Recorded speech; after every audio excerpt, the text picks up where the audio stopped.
Now I'm starting the word of God. தேவனுடைய வார்த்தைக்குள்ளே நான் போக போகிறேன். දෙවියන් වහන්සේගේ වචනයට අපි ඇතුළු වෙන්න යනවා.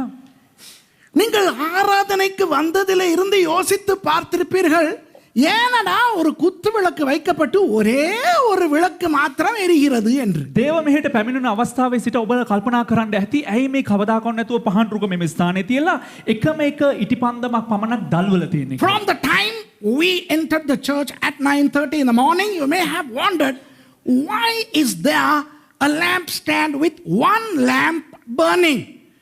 Wait and you shall know all about it during this sermon. காத்திருங்கள், இதற்குரிய விளக்கத்தை இந்த செய்தியிலே உங்களுக்கு கொடுக்க போகிறேன். ඉතින් රැඳී සිටින්න බලා සිටින්න අපත් සමග ඔබලාට මෙහි විග්‍රහය මේ දේශනාව තුලින් ලැබෙයි.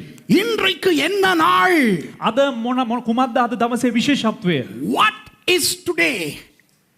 Today is the 28th of March year 2021.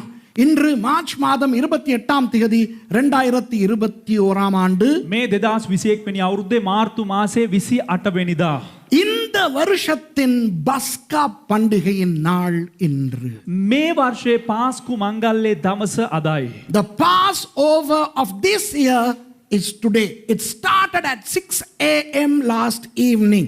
நேற்று மாலை 6 மணிக்கு இஸ்ரவேல் நேரம் 6 மணிக்கு பஸ்கா பண்டிகை தொடங்கியது. ඒ ආරම්භ වුණේ ඊයේ දවසේ වෙලාවට අනුව ඊශ්‍රායල් වෙලාවට අනුව සවස 6ට තමයි පාස්කු මංගල්‍ය ඔවුන්ට ආරම්භ කරනු ලැබුණේ. இஸ்ரவேல் நேரத்தின்படி நேற்று 6 மணிக்கு மாலை 6 மணிக்கு பஸ்கா தொடங்கினபடியால் யூதர்களுக்கு, மெசியானிக் யூதர்களுக்கு நான் இனிய பஸ்கா பண்டிகை வாழ்த்துக்களை தெரிவிக்க விரும்புகிறேன். ඊයේ ඊශ්‍රායල් වෙලාවෙන් 6ට පාස්කු මංගල්‍ය ආරම්භ වුණු නිසා යුදෙව්වන්ටත් ඒ වගේම මෙසියානික් යුදෙව්වන්ටත් අපි සුබ පාස්කු මංගල්‍යයක් හැටියට අපි ඔවුන්ට අපේ ප්‍රණාමය ඒ වගේම අපේ ආශිර්වාදය පුද කර සිටිනවා. The Jews and the Messianic Jews under the radar.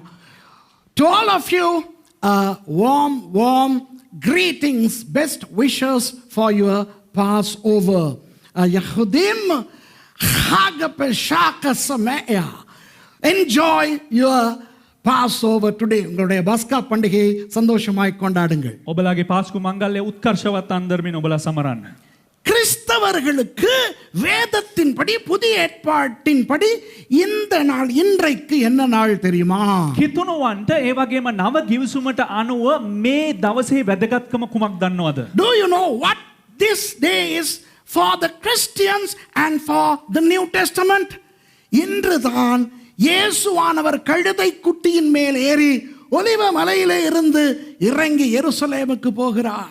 අද වගේ දවසක තමයි යේසුස් වහන්සේ ඔලිව කන්දේ සිට කොටලුවක පිට නැගලා යෙරුසලම බලා ගමන් කරන්නේ. It is today that Jesus rode the colt from Mount of Olives, Bethphage, to Jerusalem. இப்போ நீங்க யோசிக்கலாம், දැන් ඔබ කල්පනා කරන්න පුළුවන් இல்லையே, නෑනේ பஸ்கா பண்டிகைக்கு முதல்ல அவரை சிலுவையில அரைஞ்சிட்டாங்களே, පාස්කු මංගල්‍යයට කලින්ම උන්වහන්සේ කුරුසපත් කරානේ. அதுக்கு முதல் ஞாயிற்றுக்கிழமை தானே அவர் கழுதை குட்டியில் ஏறி வந்தாரு. ඊට කලින් ඉරුදිනනේ උන්වහන්සේ කොටලුවෙක පිට නැගලා ආවේ. You may wonder, come on Suresh, don't lie, because we know that Jesus died on the cross before the Passover began, and Jesus rode the colt on the first day of the week prior to crucifixion. Yes, you are right. நீங்கள் சொல்றது சரி. ඔබ කියන දේ හරි.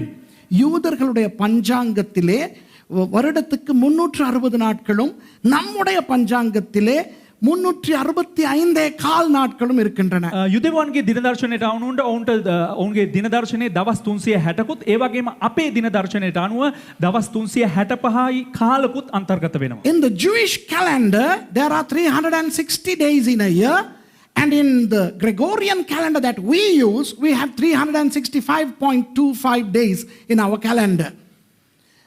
Therefore Passover and the Palm Sunday don't fall on the same day. அதனால் பஸ்காவும் அந்த குருத்தோலை ஞாயிறாகிய இன்று இந்த நாளும் ஒவ்வொரு வருஷமும் ஒரே நாளுக்கு வராது. ඉතින් ඒ පාස්කු මංගල්‍යයත් ඒ වගේම ඊට කලින් අපි මේ සමරන්නා වූ ඒ ෆාම් සන්ඩේ එකත් ඒක ඒ දවසට අන්තර්ගත වෙන්නේ නැහැ.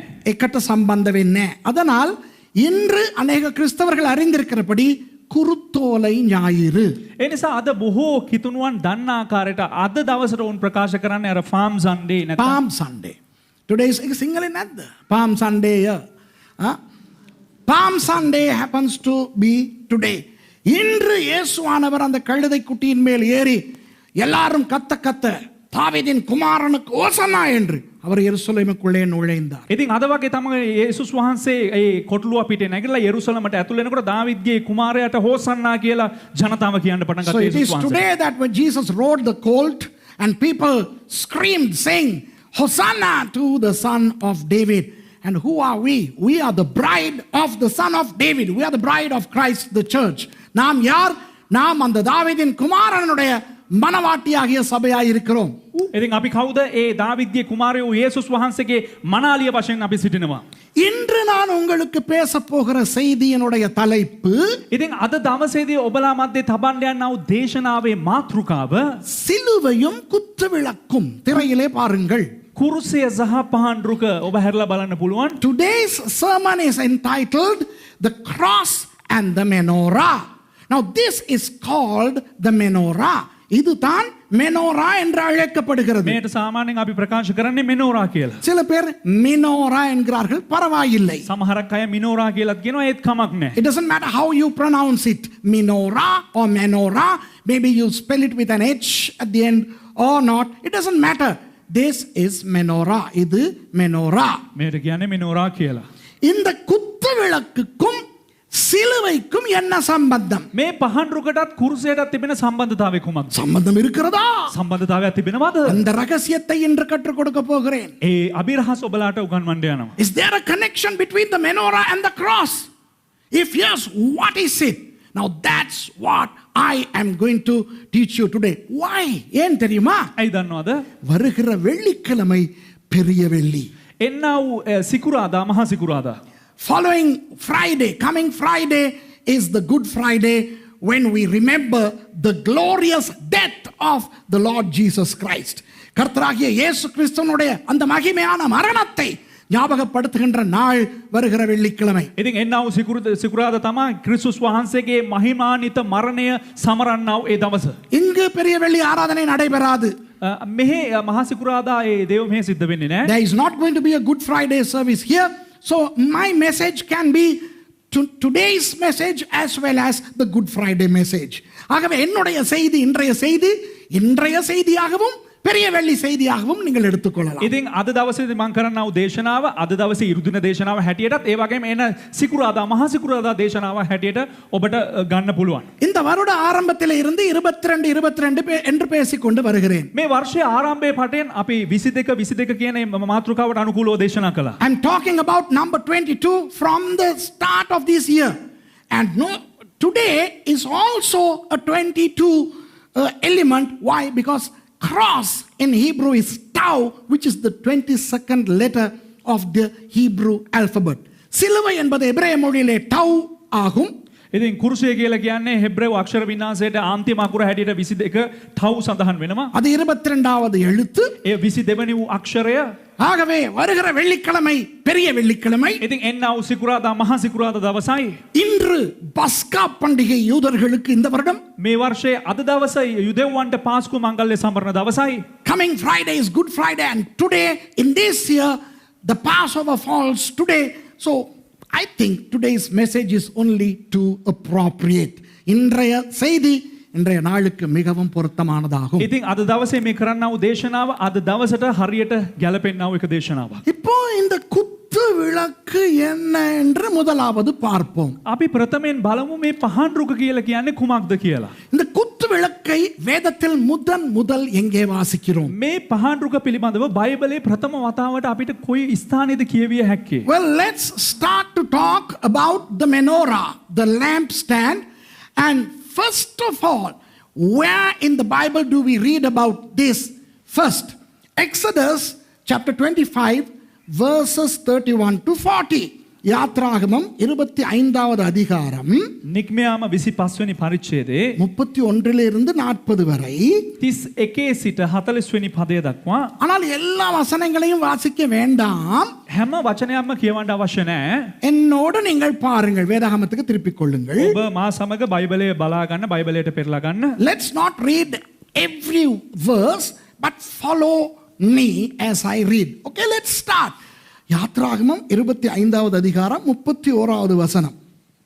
නික්මයාම 25 වෙනි පරිච්ඡේදයේ 31 වෙනි පදය. Exodus 25 and verse 31.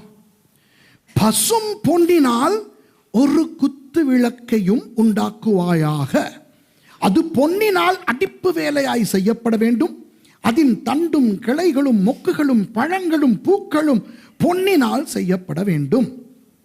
පවිත්‍ර රනින් පහන් රුකක් සාදා පන්න අඩියද කඳද ඇතුළුව පහන් රුක තලා සාදනු ලැබිය යුතුය. ඒකේ කුසලානන්ද මෝට්ටුද මල්ද එක වැඩක් විය යුතුය. And thou shalt make a candlestick of pure gold. Of beaten work shall the candlestick be made. His shaft and his branches, his bowls, his knobs, and his flowers shall be of the same.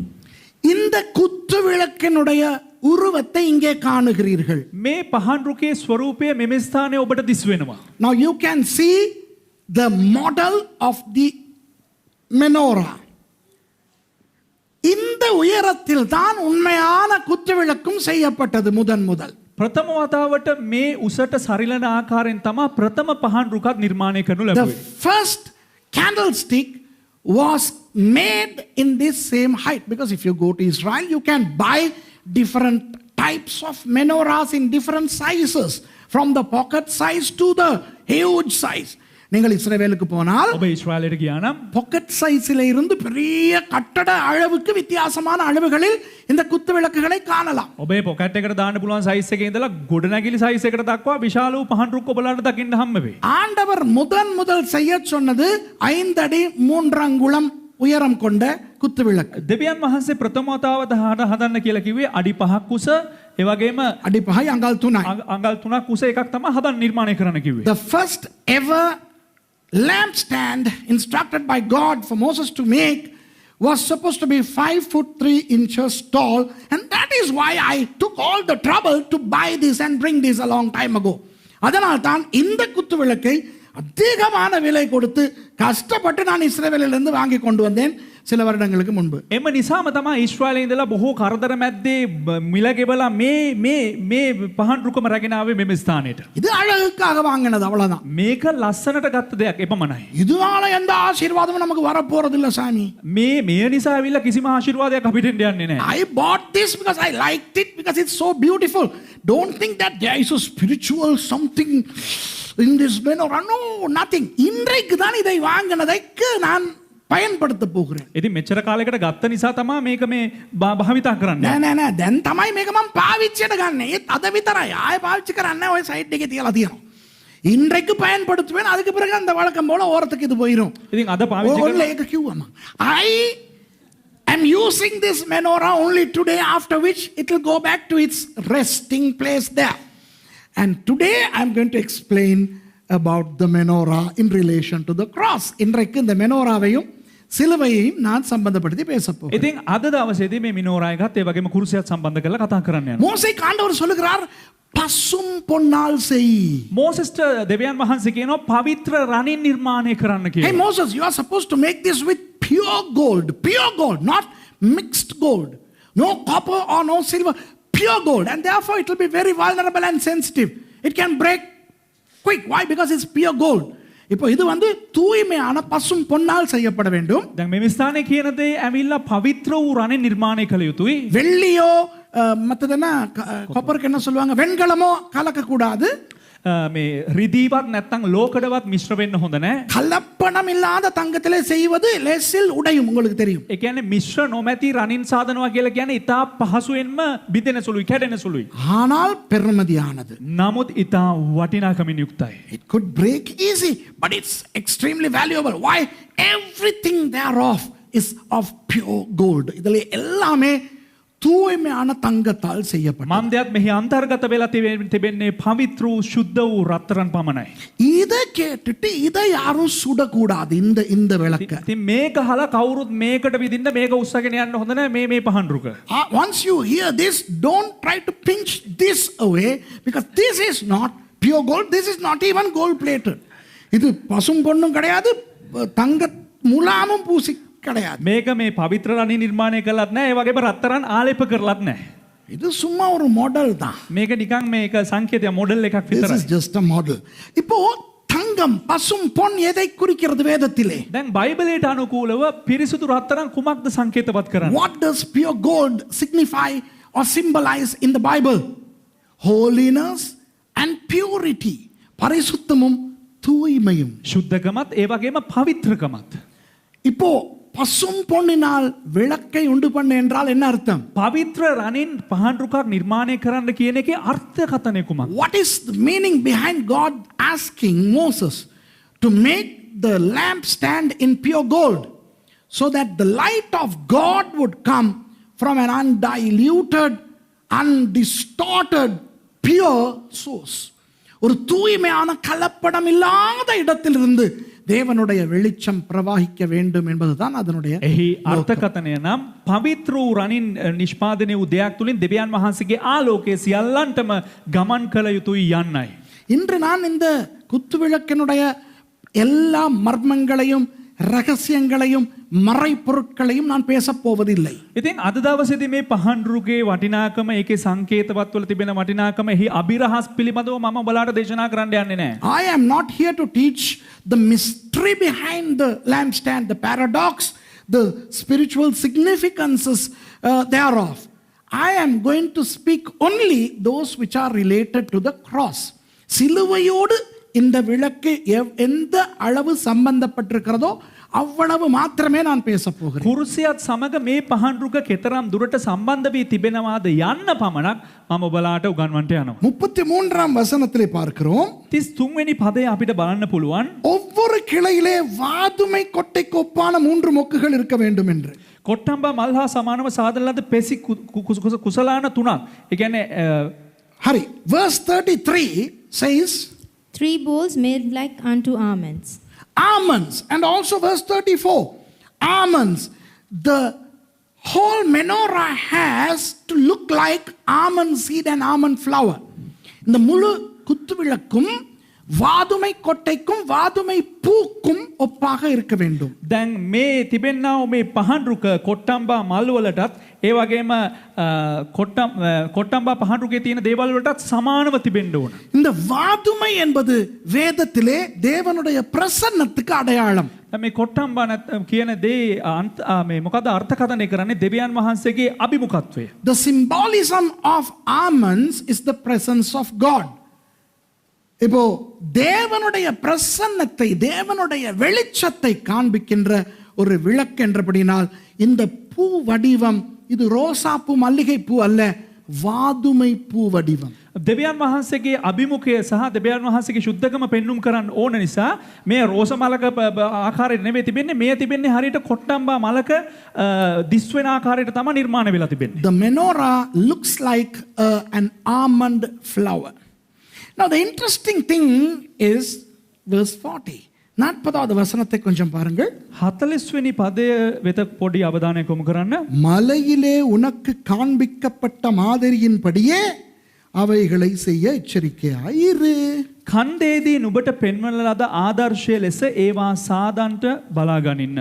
And look that thou make them after their pattern which was shewed thee in the mountain. எந்த மலை? මොන කන්දද? What mountain? Sinai மலைத்தொடரிலே இருக்கிற Horeb மலை உச்சி. ඒ කියන්නේ සීනායි කඳු වැටියේ. කඳු වැටියේ පිහිටලා තිබෙනා වූ හෝරෙබ් කන්ද. The mount, the pinnacle Horeb on the mountain range of Sinai. What is the significance of that place? அந்த இடத்தினுடைய முக்கியம் என்ன? ඒම ස්ථානයේ වැදගත්කම කුමක්ද? ஆண்டவர் அங்கேதான் மோசேயை வரவழைத்து 10 கற்பனைகளை கொடுத்தார். දෙවියන් වහන්සේ එම ස්ථානයේ තමයි මෝසෙස්ව කැඳවලා දසපනත දෙනු ලැබුවේ. God gave the decalogue to Moses on that mountain top. and God showed forth his glory on that mountain. அந்த மலையிலே தான் தேவன் தனது மகிமையை காட்டினார். ඒ කඳු මුදුනේ තමයි දෙවියන් වහන්සේ උන්වහන්සේගේ අභිමුඛත්වය පෙන්눔 කරනු ලැබුවේ. அங்கு தான் மோசே 40 நாட்கள் உபவாசம் இருந்தார். එම ස්ථානයේ තමයි මෝසෙස් දවස් 40ක් නිරාහාරව සිටියේ. Moses fasted for 40 days on that mountain. Hey, even Elijah and Jesus fasted in that same place. எலியாவும் இயேசுவும் கூட அதே இடத்தில் தான் உபவாசம் இருந்தார்கள் 40 நாட்கள். එම ස්ථානයේ තමයි යේසුස් වහන්සේත් ඒ වගේම එලියා කියන අනාගත වක්තුරයා දවස් 40 ගානේ නිරාහාරව සිටියේ. தேவன் மனிதனை சந்தித்து தேவன் மனிதனுக்கு நியாய பிரமாணத்தை வழங்கிய அந்த மலையிலே දෙවියන් වහන්සේ මනුෂ්‍යව සම්මුඛ වෙලා මනුෂ්‍යයාට දෙවියන් වහන්සේ විසින් ව්‍යවස්ථාව ලබා දුන්න ස්ථානයේ එම කන්දේදී ஆண்டவர் மோசேக்கு பரலோக தரிசனத்தை காட்டி இருக்க வேண்டும். දෙවියන් වහන්සේ මෝසෙස්ට ස්වර්ගීය දර්ශනය පෙන්눔 කරලා තියෙන්න අවශ්‍යයි. On that summit of the mountain where God gave the decalogue, the rules, the laws to Moses, God must have given Moses the vision of heaven, where Moses must have seen a menorah. மோசே அந்த தரிசனத்திலே ஒரு குத்து விளக்கை கண்டிருக்கிறார். මෝසෙස් දැක්කේම දර්ශනය තුල පහන් රුකක්. පහන් රුක කුත් පහන් රුකක් විතරක් නෙවෙයි. அதனால் தான் 40வது வசனத்திலே ஆண்டவர் சொல்லுகிறார், එම නිසා තමයි 40 වෙනි පදේ දෙවියන් වහන්සේ කියන්නේ நீ மலையிலே இந்த கண்டாயே அதே வடிவத்தில் செய்ய கவனமாயிரு. නුඹ කන්දේ සිට දැක්කානේ අන්න ඒ ආකාරයට නිර්මාණය කරන්න වග බලා ගන්න. That's why verse 40 says, hey Moses, make sure that you make the menorah in the same fashion as you saw in that vision. So what we have here is something that God has in heaven. Wow, praise God. இப்போ இங்கே என்ன காணுகிறோம்? දැන් මේ ස්ථානේ කුමක්ද දකින්නේ? பரலோகத்திலே ஆண்டவர் வைத்திருக்கிற அந்த பொன் குத்து விளக்குக்கு சமானமான ஒரு விஷயத்தை காணுகிறோம். ස්වර්ගයේ තමා තිබෙනා ඒ රන් පහන් රුකට සමාන වූ දෙයක් තමයි ඒ විශයක් තමයි අපි මේ ස්ථානේ දකින්නේ. அப்படி சொன்னவுடன் இதற்கு முன்னால வந்து நின்றுக்கிட்டு இப்படி எல்லாம் பண்ணக்கூடாது, ஏனென்றால் இது விக்கிரகம் அல்ல. ඒ කියන්නේ එහෙම කියපු ගමන් මේ ස්ථානේට ඇවිල්ලා මේ වගේ කරලා හැසිරෙන්න යන්න එපා. මොකද මේක රූපයක් නෙවෙයි. Don't come before this menorah and do all the religious stuff, because don't make this object an idol just because this resembles something that's in heaven. பரலோகத்தில் இருக்கிற ஒரு பொருளை காட்டுகிறது என்றபடியினால் இதை விக்கிரகமாக்கி விடாதீர்கள் ப்ளீஸ். ස්වර්ගයේ තිබෙන එක දෙයක් සංකේතවත් කරන්නේ පෙන්වන නිසා ඒක එක රූපයක් කරගන්න යන්න එපා. ஏனென்றால் இந்த நாட்களில் சில பேர் கற்றுக் கொடுக்கிறார்கள், අයි කිව්වොත් මේ දවස්වල සමහරක් අය උගන්වනවා தேவனுக்கு ஒப்பான உருவம் செய்தால் பரவாயில்லையாம், அது விக்கிரக ஆராதனை இல்லையாம். දෙවියන් වහන්සේට සමාන යම් කිසි දෙයක් නිර්මාණය කරාට කමක් නැහැ. මොකද ඒක රූපයක් නෙවෙයි, ඒක රූප නමස්කාරයකුත් නෙවෙයි. வேறு தெய்வங்களுக்கு ஒப்பான விக்கிரகத்தை தானாம ஆண்டவர் வைக்க வேண்டாம் என்றார். වෙන දෙවිවරුන්ට සමාන වූ දේවල් තමයිලු දෙවියන් වහන්සේ තබන්න එපා කිව්වේ. Why do I say this emphatically? Some people are teaching today that God did not say that you shall have no image at all. Now you can have images that resemble me, but don't have images resembling other gods. Hey, you better read Exodus 20 in black and white again. மறுபடி யாத்ராகமம் 20 கருப்பு வெள்ளையில வாசிச்சு தொலைங்கடா. නැවත වතාවක් උත්පත්ති මේ නික්මයාම 20 වෙනි පරිච්ඡේදයේ කියවන්න කළුයි සුදු වලින්. அதிலே எழுதி இருக்கிறது, வானத்திலும் பூமியிலும் தண்ணீரிலும் எங்கேயும் எனக்கு ஒப்பான எந்த ஒரு விக்கிரகத்தை உண்டாக்காதன். එම ස්ථානයේ පැහැදිලිව සඳහන් කරලා තියෙනවා අහසේ හෝ පොළවේ හෝ ජලයේ හෝ මට සමාන කිසිම රූපයක් නිර්මාණය කරන්න එපා කියලා. There God says categorically, do not carve images or make molten images in my form, whether it's up there in the sky or on earth or down in the water. So you better look the verses before you get up and teach and confuse other people and send them to hell.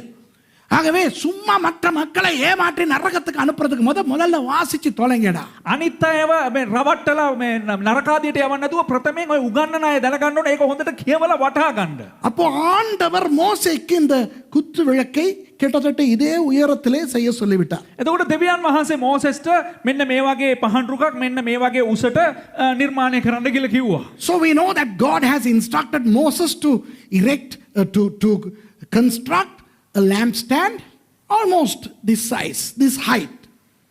இப்போ දැන් இதனுடைய பெயரை நான் உங்களுக்கு விளக்கப்படுத்த போகிறேன்.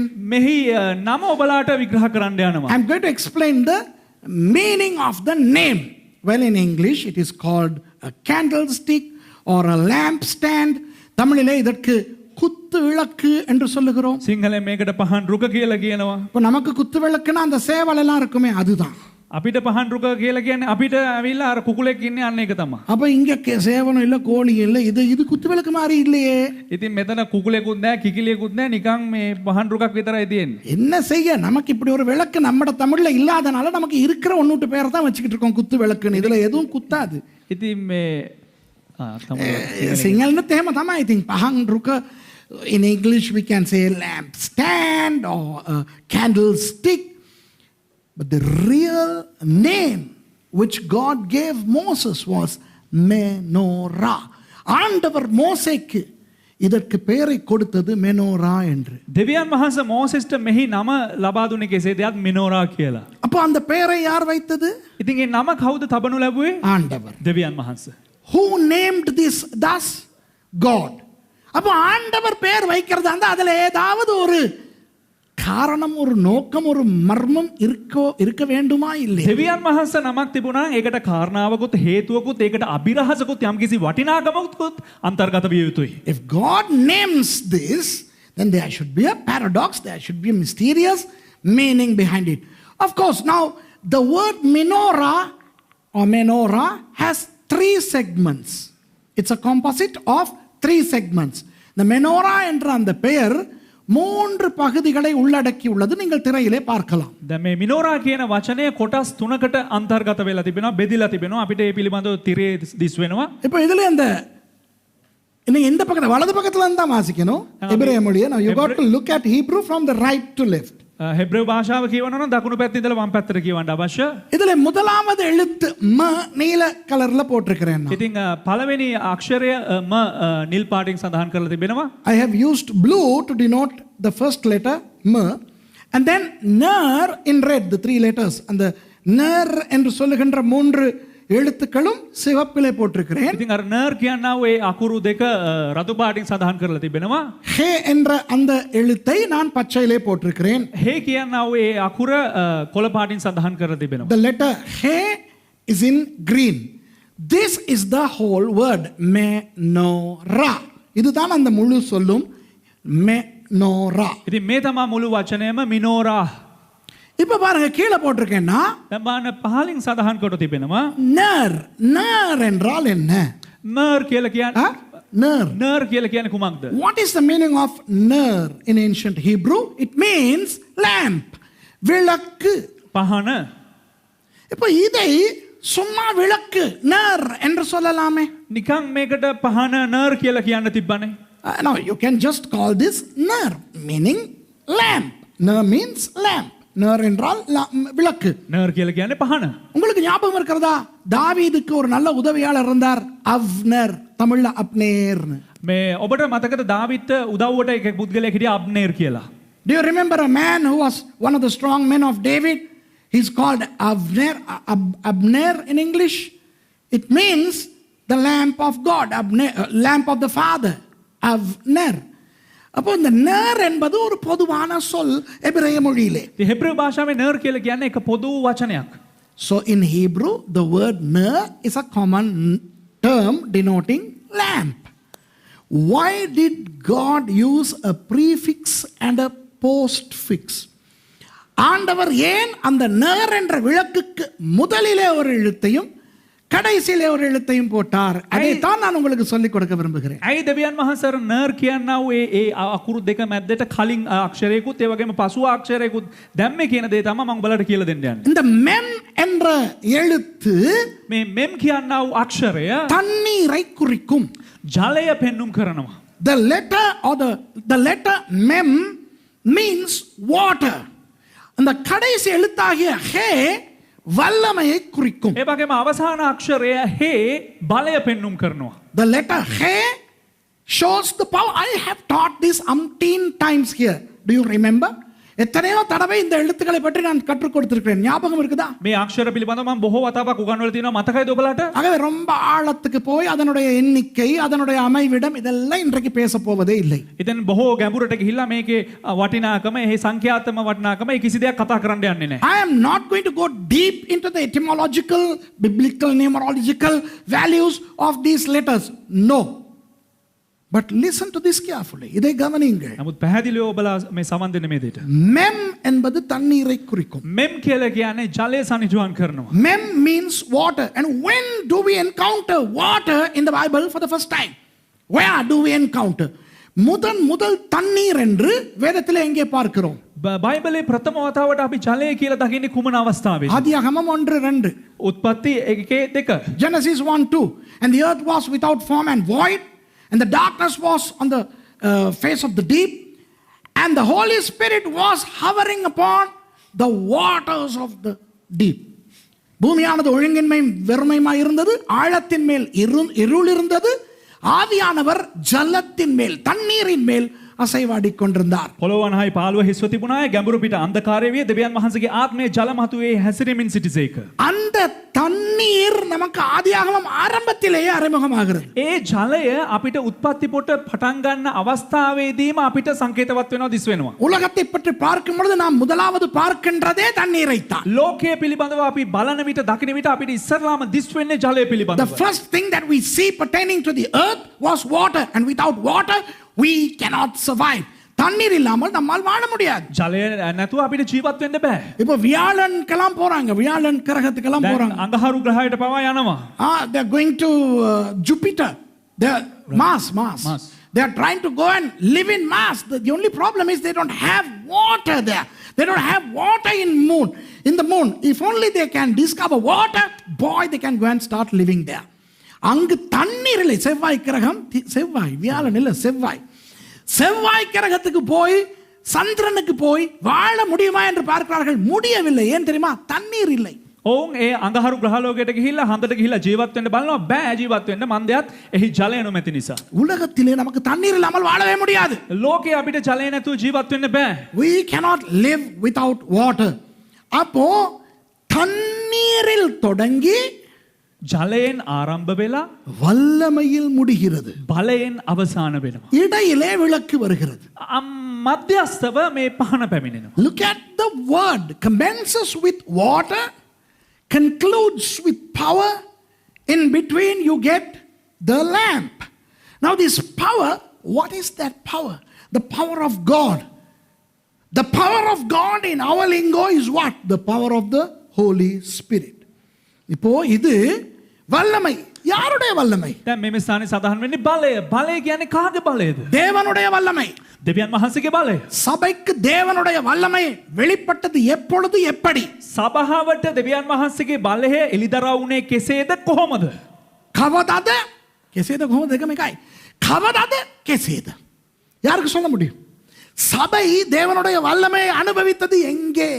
සභාව දෙවියන් වහන්සේගේ බලය අත්දැක්කේ කවද්ද, කොයි අවස්ථාවේද, කාටද කියන්න පුළුවන්? When did the church first encounter the power of God? During Pentecost. And the power was the power of the Holy Spirit. Amen. பெந்தெகோஸ்தே நாளன்று பரிசுத்த ஆவியானவராக அந்த வல்லமை வெளிப்பட்டது. පෙන්තෙකෝස්ත දවසේදී ශුද්ධාත්මයන්න් වහන්සේගේ බලය කරන කොටගෙන ඒ බලය එලිදරව් වනු ලැබුවා. அப்போ இதை பரிசுத்த ஆவியின் வல்லமை என்று சொல்லுவோமா? දැන් අපි මෙයට ශුද්ධාත්මයන්න් වහන්සේගේ බලය කියලා කියමුද? So shall we say, "Hey is the power of the Holy Spirit"? அப்போ இயேசு ஆண்டவர் நிக்கோதேமுக்கு சொல்லுகிறார், එසේනම් යේසුස් වහන්සේ නිකොදෙමුස්ට කියනවා, ஒருவன் தேவனுடைய ராஜ்யத்துக்குள் பிரவேசிக்க வேண்டும் என்றால் அவன் ஜலத்தினாலும் ஆவியினாலும் பிறக்க வேண்டும். යම් කෙනෙක් දෙවියන් වහන්සේගේ රාජ්‍යයට ඇතුළු වෙන්න ඕන නම් ඔහු ජලයෙමුත් ඒ වගේම ආත්මයෙන්ුත් ඉපදෙන්න ඕන කියලා. Jesus says to Nicodemus, "Hey, if someone is to enter the kingdom of God, he should be born again in water and in spirit." And that's mem and he. அதுதான் மெம்மும் ஹேயும். ඒ තමා මෙම් සහ හේ වශයෙන් සඳහන් වෙන්නේ. அநேகர் தவறாக நினைக்கிறார்கள் இந்த தண்ணி ஜலத்தினால் பிறக்க வேண்டும் என்பது ஞான ஸ்நானத்தை குறிக்கும் என்று கிடையாது. බොහෝ දෙනෙක් හිතනවා මේ ජලයෙන් ඉපදෙන්න ඕන කියලා කියනකොට බෞතිස්මය කියලා බෞතිස්මය තමයි සංකේතවත් කරන්න කියලා හිතනවා. Many Christians misconstrue that the water Jesus referred to pertained to baptism. No. Baptism is very important, but that is not talking about baptism. ஞானஸ்நானம் மிக மிக முக்கியமானது. බවතිස්මේ ඉතා වැදගත් වූ දෙයක්. ஆனால் அங்கே அந்த இடத்திலே இயேசுவானவர் ஞானஸ்நானத்தை குறிக்கவில்லை. නමුත් එම ස්ථානයේදී යේසුස් වහන්සේ බවතිස්මය ගැන කතා කරේ නැහැ. ஜலத்தினாலும் ஆவியினாலும் பிறக்கின்றவனை ජලයනුත් ඒ වගේම ආත්මයනුත් ඉපදෙන්න යනවා කියලා කියන්නේ එහෙම ඉපදෙන පුද්ගලයාව இறுதி வரை வழிகாட்டுகின்ற விளக்கு தேவனுடைய வார்த்தை. එතනින් පසුව මඟ පෙන්වන්නා වූ ඒ බලය තමයි දෙවියන් වහන්සේගේ වචනය. ඒ කෙනා It is the lamp, the word of God which leads somebody all the way to heaven once that person is born in water and in spirit. Psalm 119 and 105. 119 சங்கீதத்தின் 105வது வசனம். கீதாவளி 119 105. உம்முடைய வசனம் என் கால்களுக்கு தீபமும் என் பாதைக்கு வெளிச்சமாயும் இருக்கிறது. නුඹේ වචනේ මාගේ පාදයන්ට පහනක් ඒ වගේ මාර්ගයට ආලෝකයක් වනවා. Thy word is a lamp unto my feet, lamp, ner, to my feet and a light unto my path. அந்த இடத்துல விளக்கு பாதத்துக்கு தீபம் என்று வருவது னர் என்று இந்த சொல். එමේ ස්ථානයේ පාදයට පහනක් කියලා පැමිණෙන්නේ මේ නර් කියනා වූ ඒ වචනය. அப்போ ஆண்டவர் மோசேக்கு யாத்ராகமம் 25லே ஒரு தீர்க்க தரிசனமாக கொடுத்த இந்த விளக்கு எதை குறிக்கிறது? දෙවියන් වහන්සේ නික්මයාම පොතේ මෝසෙස්ට අනාගත වාක්‍යයක් හැටියට දුන්නා වූ මේ පහන් රුක කුමක්ද එතන සංකේතවත් වෙන්නේ? මොකක්ද ඒකට මේ බලාපොරොත්තු වෙන්නේ? This is a prophetic object which was given to Moses in Exodus 25 which says something prophetically. அது என்ன? ඒ කුමක්ද? நீ ஜலத்தினாலும் ஆவியினாலும் பிறந்து නුඹ ජලයෙන්ුත් ඒ වගේම ආත්මයෙන්ුත් ඉපදී வார்த்தை என்னும் விளக்கின் ஒளியில் நடத்தப்பட்டு பரலோகம் கொண்டு வருவதே වචනය නැමැති ආලෝකයෙන් නුඹට මඟ පෙන්නා ස්වර්ගයට රැගෙන පැමිණීමයි. So you are born in water and in spirit and you are led by the word of God which is the lamp all the way to heaven. That is why this is not just a lamp that gives light, but this is a prophetic lamp. இது சும்மா வெளிச்சம் கொடுக்கிற ஒரு விளக்கு அல்ல. නිකම් මේක ආලෝක දෙන්නව පහන් රුකක් නොවේ. இது ஒரு தீர்க்க தரிசன விளக்கு. මෙය එක ප්‍රොපේතමය වූ පහන් රුකක්. இப்போ நான் உங்களுக்கு ஒரு விஷயத்தை காண்பிக்க விரும்புகிறேன். දැන් ඔබලාට මම එක දෙයක් පෙන්눔 කරන්න කැමති වෙනවා. இயேசுவானவர் என்ன சொன்னார்? யோவான் 8லே යේසුස් වහන්සේ යොහාන් 8 වෙනි පරිච්ඡේදයේ කුමක්ද සඳහන් කරේ? What did Jesus say in John chapter 8? Read verse 12. இங்க பாருங்க, நான் உங்களுக்கு ஒரு பயங்கர ரகசியத்தை சொல்லி கொடுக்க போறேன். இது භයානක රහසක් ඔබලාට කියලා දෙන්න යනවා. இது உங்களுக்கு எந்த அளவுக்கு ஆச்சரியமாயும் இன்பமாயும் இருக்குமோ எனக்கு தெரியாது. මේ කතරම් දුරට ඔබලාට ඊටා මේ ත්‍රාසජනක ඒ වගේම පුදුම දෙයක් වෙන්න යනවාද කියලා මම දන්නේ නැහැ. I'm going to show you something very very interesting. I mean I marvel at this revelation. Now I'm going to divulge it to you in a minute and I don't know how excited you are going to be. நீங்க எந்த அளவுக்கு, எனக்கு இது ரொம்ப ஒரு ஆச்சரியம் தான். මේක මට පුදුම ආශ්චර්යමත් වූ දෙයක් තමයි. உங்களுக்கு அது எந்த அளவுல பட போகுதுன்னு எனக்கு தெரியல. හැබැයි ඒක ඔබලාට කතරම් දුරට දැනෙන්න යනවාද කියලා මම දන්නේ නැහැ. 8:12 எல்லாருக்குமே தெரியும். வாசிப்போமா? 8 වෙනි පරිච්ඡේදයේ 12 වෙනි පදේ හැමදෙනාටම දන්නවා කියමුද? John 8:12. We all know that. மறுபடியும் இயேசு ஜனங்களை நோக்கி, நான் உலகத்துக்கு ஒளியாய் இருக்கிறேன், என்னை பின்பற்றுகிறவன் இருளிலே நடவாமல் ஜீவ ஒளியை அடைந்திருப்பான் என்றார்.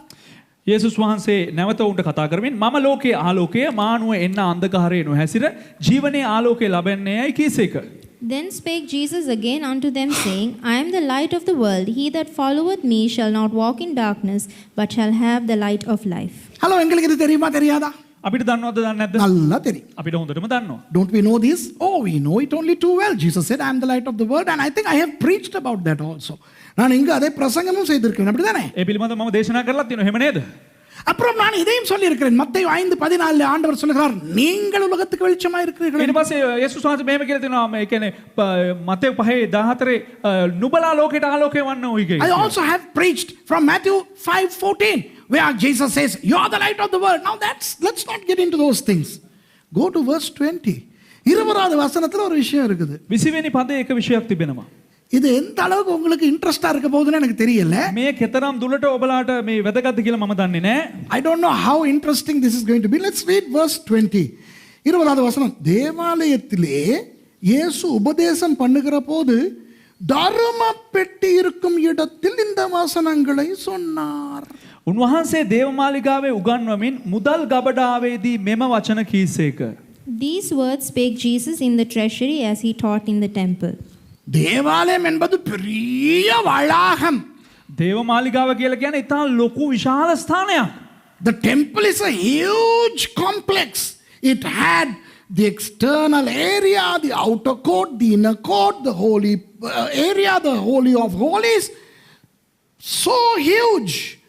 இப்போ தேவாலயத்திலே மக்கள் எல்லாம் நடமாடுகிற பிரதேசம் இருக்கிறது. දේවමාලිගාවේ මනුෂ්‍යයන්ට ගැවසෙන්න ඕන ප්‍රදේශයක් තිබෙනවා. வெளி பிரகாரம் இருக்கிறது, உட்பிரகாரம் இருக்கிறது, அப்புறம் பரிசுத்த ஸ்தலம் இருக்கிறது, மகா பரிசுத்த ஸ்தலம் இருக்கிறது. පිටමළුව කියලා තියෙනවා, ඇතුල් මළුව කියලා තියෙනවා, සුද්ධස්ථානය කියලා තියෙනවා, අතිශුද්ධස්ථානය කියලා තිබෙනවා. அவ்வளவு பெரிய வளாகத்திலே இயேசு எந்த இடத்துல இருந்து பேசி இருந்தாலும் என்ன? එතරම් ලොකු විශාල වූ තැනක යේසුස් වහන්සේ ඔය කුමන හරි තැනක ඉඳලා කතා කර තිබුණා නම් මොකද? So it does not really matter as to where Jesus was when he spoke whatever he spoke. Why would the Holy Spirit inspire John to say, hey, write and say that Jesus was next to the offering box? Hey, பரிசுத்த ஆவியானவர் யோவானுக்கு ஏன் உணர்த்த வேண்டும்? ඇයි ශුද්ධාත්මයන්න් වහන්සේට යොහාන්ට මේ මොකද්ද දන්වන්න අවශ්‍ය ප්‍රකාශ කරන්න අද මෙහෙම ලියපන් කියලා? அனுபவය දෙන්න අවශ්‍ය தர்ம பெட்டி காணிக்கை பெட்டி இருக்கிற இடத்துல அவர் நின்றுகிட்டு பேசினார்னு சொல்லு அப்படின்னு. අර ඔෆරින් බොක්ස් එක ගාව ඉඳලා කතා කරන්න කියලා ඇයි එහෙම මේ යොහාන්ට අඟවන්න අවශ්‍ය? உடனே எல்லாம் நினைக்கிறீங்க ஓ காணிக்கை சம்பந்தமானதோ? එකපාරට හිතන්න බල ඔක්කොම මේ දසෙන් කොටස නැත්තම් සම්මාදම සම්බන්ධවද? Oh, maybe this has to do with the offering. No, not at all. இதுக்கும் காணிக்கைக்கும் சம்பந்தமே இல்லை. මේකට සම්මාදමටත් කිසිම සම්බන්ධතාවයක් නැහැ. தேவாலயத்திலே දේවමාලිගාවේ தர்ம பெட்டி பக்கத்துல தான் குத்து விளக்கு இருக்கு. සම්මාදම් පෙට්ටිය අභියස නැත්තම් ඒ ළඟ තමා මේ පහන් රුක තිබෙන්නේ. You know, in the temple, the main menorah, the only menorah is placed right next to the offering box, which means Jesus was standing next to the menorah and he was saying, I am the menorah. இயேசுவானவர் menorah குத்து விளக்கு பக்கத்தில் நின்றுகிட்டு சொல்றாரு, நான் தான் உலகத்துக்கு வெளிச்சம். යේසුස් වහන්සේ මිනෝරා එක ගාව නැත්තම් පහන් රුක එක ගාව ඉඳලා මොකද්ද කියන්නේ? මම තමා ලෝකයට ආලෝකය කියලා. இப்போ நீங்கள் யோசிக்கலாம், දැන් ඔබ කල්පනා කරන්න පුළුවන්. அப்படினா அப்படி எழுதி இருக்க வேண்டியது தானே? එහෙමනම් එහෙම ලියන්න තිබ්බනේ. Now you can argue, you can contend saying, well, why didn't John write saying Jesus was standing next to the menorah? இயேசுவானவர் குத்து விளக்கு பக்கத்துல நின்று கொண்டு பேசினார் அப்படின்னு எழுதி இருக்கலாம் தானே? යේසුස් වහන්සේ පහන් රුක ගාව ඉඳලා මේ කිව්වා කියලා ලියන්න තිබ්බනේ. ரெண்டு காரியங்களை சொல்லுகிறேன். කාරණා දෙකක් කියන්නම්. Let me teach you two things. முதலாவது, ප්‍රථම දේ குத்து விளக்கு பக்கத்துல யாருமே இந்த பக்கம் முகம் கொடுத்துக்கிட்டு தேவாலயத்துல நிக்க முடியாது, தடை. පහන් රුක ඉදිරියේ කිසිම කෙනෙකුට ඉස්සරහා ඉඳලා මෙහෙම සිටගෙන කතා කරන්න බෑ. මන්දයත් ඒක තහනම්. Number one, when the lampstand is here, nobody was allowed to face this direction or to show the back to the menorah. தன்னுடைய பின்பக்கத்தை மெனோராவுக்கு குத்து விளக்குக்கோ அல்லது தன்னுடைய ஓரத்தை குத்து விளக்குக்கோ காட்டுவதற்கு முடியாது. දේවමාලිගාව තුළ පහන් රුක සමීපයට ගිහිල්ලා හරි එහෙම නැත්නම් පහන් රුක ඉදිරියෙන් ඉඳ තමාගේ පිටිපස මේ දිස් වෙන ආකාරයට පහන් රුක ඉදිරියේ දේවමාලිගාවේ නීතියට අනුකූලව සිට ගන්න බෑ කිසිම කෙනෙකුට. ஆகவே யாருமே அந்த இடத்துல இருந்து மக்களோடு பேச முடியாது. එහෙමනම් කිසිම කෙනෙක් එම පහන් රුක ළඟ සිට කාටවත් කිසිම මිනිසෙක්වත් ආමන්ත්‍රණය කරන්න බෑ. ஆனால் இயேசு பேசினார். නමුත් යේසුස් වහන්සේ කතා කරා. Do you understand? Nobody is allowed to talk from that place addressing the people. But Jesus addressed. அப்ப நீங்க யோசிக்கலாம், ඒතර ඔබ කල්පනා කරන්න පුළුවන්. அப்ப ஏன் அவங்க பிடிக்கல இயேசுவ? ඇයි එහෙනම් යේසුස් වහන්සේව වුන්ට එපා උනේ කැමති නැති උනේ? ஏன் இயேசுவ இழுக்கல? ඇයි මේ මෙහෙට වරෙන් කියලා ඇදලා ගත්තේ නැත්තේ? Now you may wonder, why then didn't people pull Jesus aside? Look at that same verse. Look at the rest. மிச்சத்தை பாருங்க. ඉතුරු කොටස බලන්න. அவருடைய வேலை இன்னும் வராதபடினால் ஒருவனும் அவரை பிடிக்கவில்லை. උන්වහන්සේගේ වෙලාව ඒ තාක් නොපැමිණි බැවින් කිසිවෙක් උන්වහන්සේ ඇල්ලුවේ නැත. And no man laid hands on him, for his hour was not yet come. நீங்க நினைக்கலாம் இது கைது பண்றத பத்தி பேசுதுன்னு. ඔබ හිතන්න පුළුවන් මේ කතා කරන්නේ අර අත්අඩංගුවට ගන්න එක පිළිබඳව කියලා. When you read bluntly, you may assume that this talks about his arrest. No. Pastor Tushara, நீங்க வந்தீங்கன்னா நில்லுங்க பாப்போம். இங்க இல்லாட்டி இங்க நில்லுங்க. වෙල හිට ගන්නවා. பொதுவாக எவனாவது இந்த பக்கம் திரும்பி நின்றா இழுத்து இன்னும் நீ பண்ற. දැන් කවුරු හරි කෙනෙක් මෙම ස්ථානයේ එහෙම හිටගත්තා නම් මෙහෙට වරේ යකෝ කියලා ඇදලා තල්ලු කරලා දානවා. Nobody would be permitted to stand either next to the menorah or in front of it because people would push the man. Hey, how dare you? இந்த இடத்துல என்ன வாசிக்கிறீங்க? මෙම ස්ථානයේ මොකක්ද කියවන්නේ? அந்த வசனத்தை பாருங்க என்ன சொல்லுது தமிழ்ல. ඒ වචනේ බලන්න මොකක්ද සිංහලෙන් සඳහන් වෙන්නේ? What does it say? ஒருவனும் அவரை பிடிக்கவில்லை. කිසිවෙක් උන්වහන්සේ ඇල්ලුවේ නැත. No man laid hands on him. Laid hands. Nobody dared pushing him away. Everybody was dumbstruck for the first time in the Jewish history. யூத கலாச்சார யூத சரித்திரத்தில் முதல் தடவையாக அப்படி நின்று பேசுகிற ஒரு மனுஷன் மேல் கையை எவனுமே வைக்கவில்லை. යුදෙව් ඉතිහාසයේ ප්‍රථම වතාවට පහන්රුක ඉස්සරහා ඉඳලා එහෙම කතා කරන මිනිස්සෙක් යේසුස් වහන්සේ කතා කරන්නේ එහෙම කතා කරන එක දැකලා කිසිම කෙනෙක් ඔහුව තල්ලු කරන්න උත්සුක වුණේ නැහැ. I mean, doesn't that excite you? I think I am excited from my toe to my hair. இந்த கால் நெகத்திலிருந்து தலை முடி வரைக்கும் நான் உணர்ச்சி வசப்பட்டு பேசிக்கிட்டு இருக்கேன். ඉතින් මගේ පාදවල ඉඳලා මගේ මේ හිසේ කෙස්කස් දක්වා මම හැංගීමෙන් යුතුව තමයි දේශනා කරන්නේ. உங்களுக்கு அது ஆச்சரியமா தெரியலையா? ඔබට ඒක පුදුමයක් නෙවෙයිද? இல்லாட்டி எப்படி வாசிப்போம் தெரியுமா? නැත්තම් අපි මේක කොහොමද දන්නවද කියවන්නේ? Otherwise, you know how we read it, இப்படி தான் வாசிப்போம். தேவாலயத்தில் இயேசு உபதேசம் பண்ணுகிற போது தர்ம பெட்டி இருக்கும் இடத்தில் இந்த வசனங்களை சொன்னார். அவருடைய வேலை இன்னும் வராதபடினால் ஒருவரும் அவரை பிடிக்கவில்லை. උන්වහන්සේ දේවමාලිගාවේ උගන්වමින් මුදල් ගබඩාවේදී මේ වචන කීවා. උන්වහන්සේ ඒ වෙලාවේ ඒ තාක් නොපැමිණි බැවින් කිසිවෙක් උන්වහන්සේ ඇල්ලුවේ නැත. Read, darling, the same way. It used to be in John chapter 8 and verse 20. Read. Don't wake up to find. These words spake Jesus in the treasury as he taught in the temple.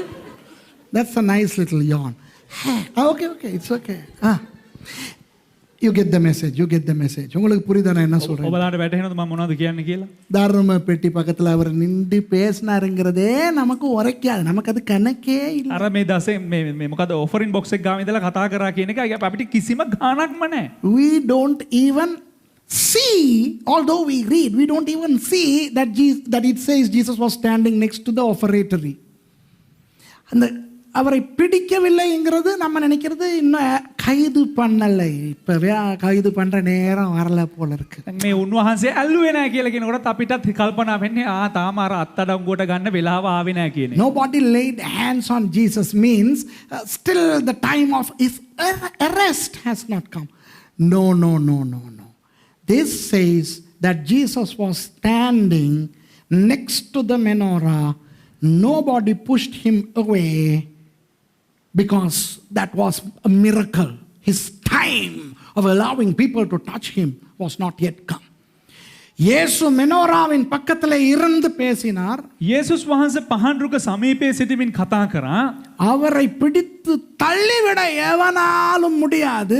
උන්වහන්සේව තල්ලු කරන්න කිසිම කෙනෙකුට බෑ. என்றால் அவர் இன்னும் அந்த என்ன மேல கை வைங்கடா என்று சொல்லுகின்ற அந்த வேலை இன்னும் வரவில்லை. ඇයි කිව්වොත් උන්වහන්සේ මත අත තබන්න කියනවා ඒ වෙලාව තාම පැමුණුනේ නැහැ. அப்புறம் ஏன் யோவான் அதை சொல்லவில்லை? தர்ம பெட்டி என்கிறார், குத்துவிளக்கு பக்கத்துல என்று சொல்லி இருக்கலாமே. එහෙනම් ඇයි යෝහන් ඒ දේ රචනා කරේ නැත්තේ? මෙතන මේ සම්මාදම් බොක්ස් එක කියලා මෙතන ගබඩාකාරයාගේ බොක්ස් එක කියලා සඳහන් වෙලා තිබුණා. ඇයි පහන්රුක කියලා සඳහන් වුනේ නැත්තේ? Why then would not John say Jesus was standing next to the menorah? Why would he have to say that Jesus was standing next to the offeratory? Because John was writing to the Jews. யோவான் யூதர்களுக்கு எழுதுகிறார். යොහාන් යුදෙව්වන්ට තමයි රචනා කරන්නේ. இப்பதான் 8வது அதிகாரத்துக்கு வந்திருக்குது. දැන් තමයි 8 වෙනි පරිච්ඡේදයට පැමිණ තිබෙන්නේ. 21 வரை யூதன் வாசிக்க வேண்டும். 21 වෙනි පරිච්ඡේදය දක්වා යුදෙව්වා කියවන්න අවශ්‍යයි. The Jew who reads this has come to the 8th chapter still. The Jew has to go all the way to chapter 21 in the Gospel of John. And when he sees that Jesus was standing next to the menorah, that's blasphemy to him. That's taboo. So he'll close the Gospel of John. He will not read the rest. ஒரு யூதன் யோவான் சுவிசேஷத்தை வாசிக்கும் பொழுது, ඒක යුදෙව්වෙක් යොහාන් සුභාරංචි පොත කියවන විට, இந்த இடத்துக்கு வரும் பொழுது මෙම ස්ථානයට එන විට இயேசுவானவர் குத்துவிளக்கு பக்கத்தில் நின்று பேசினார் என்றதை கண்டால், යේසුස් වහන්සේ පහන්රුක සමීපයේ සිට කියවනවා කියලා දුටුවා නම්, මේ කතා කරනවා කියලා දුටුවා නම්, யூதனுக்கு அவனுடைய யூத தன்மை பொங்கி எழுந்து அவன் மூடிவிட்டு போய் விடுவான். மிச்சத்தை வாசிக்க மாட்டான். යුදෙව්වන්ට යුදෙව්වන්ගේ අර යුදෙව්කම ඔක්කොම උතුරලා එළියට ආවට පස්සේ ඔය පොත වහලා යනවා ඉතුරු ටික කියවන්නේ. தர்ம பெட்டி பக்கத்தில் நின்று பேசினார், இவனுக்கு அது படுறதுக்கு லேட் ஆகும். அதுக்குள்ள 21 வாசிச்சு முடிச்சிருவான். අර ගබඩාව නැත්තම් ඔෆරින් බොක්ස් එක ගාව ඉඳලා කිව්වා කියලා ප්‍රකාශ කරනවා. ඒක කිසිම ගාණක් නැහැ. ඌ එකපාරටම එක දිගට කියවගෙන යනවා. If the Jew reads that Jesus was standing next to the offertory, it wouldn't strike the guy. It will strike him late. So it's not a problem. உங்களுக்கு விளங்குதா? ඔබට වැටහෙනවද? இப்ப புரியுதா? ஆண்டவர் சூப்பர் இல்லையா? දැන් තේරෙනවද දෙවියන් වහන්සේ නියමයි නේද? God is wonderful. இப்போ இன்னொரு காரணம், දැන් තවත් එක කාරණාවක්, தர்ம பெட்டி பக்கத்திலே யாராவது நின்றால், යම් කෙනෙක් අර මුදල් පෙට්ටිය අභියස නැත්නම් ඔය ඔෆරින් පෙට්ටිය අභියස සිටියා නම් எல்லாரும் அந்த ஆளை பார்ப்பாங்க. ඒ පුද්ගලයා දිහා හැමදෙනාම බලනවා. If somebody stands next to the offering box, everybody will look at him. Why? Because a lot of money falls. Maybe he'll put his hand and grab some.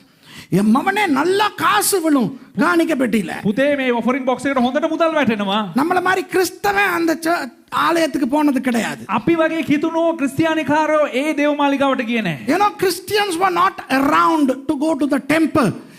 ஏன்னா கிறிஸ்தவன் போனா அவன் பர்ஸ் எடுத்து 5000 தாள், 1000 தாள், 500 தாள், 100 ரூபா தாள் எல்லாம் தாண்டி 50ஐயும் தாண்டி சில்லறைக்கு தானே போவான். ඇයි කිව්වොත් අපේ ඔය ක්‍රිස්තියානිකාරයෝ ගියොත් එහෙම 5000 කොලේ ඇරලා 2000 කොලේ ඇරලා 1000 කොලේ ඇරලා 500 කොලේ ඇරලා 100 කොලේ ඇරලා 50 කොලෙත් ඇරලා 20ට ඇරලා සිල්ලර කාසි වලට තමයි යන්නේ. You know, if there is a Christian near the offering box, if a Christian posts an offering, he'll surpass the 5,000 bill, Sri Lankans, the 1,000 rupee bill, the 500 rupee bill, the 100 rupee bill, and the 50 rupee bill, and he'll go to the coins. So there is nothing much for you to steal from, and it can be very noisy if you steal from the sillara box.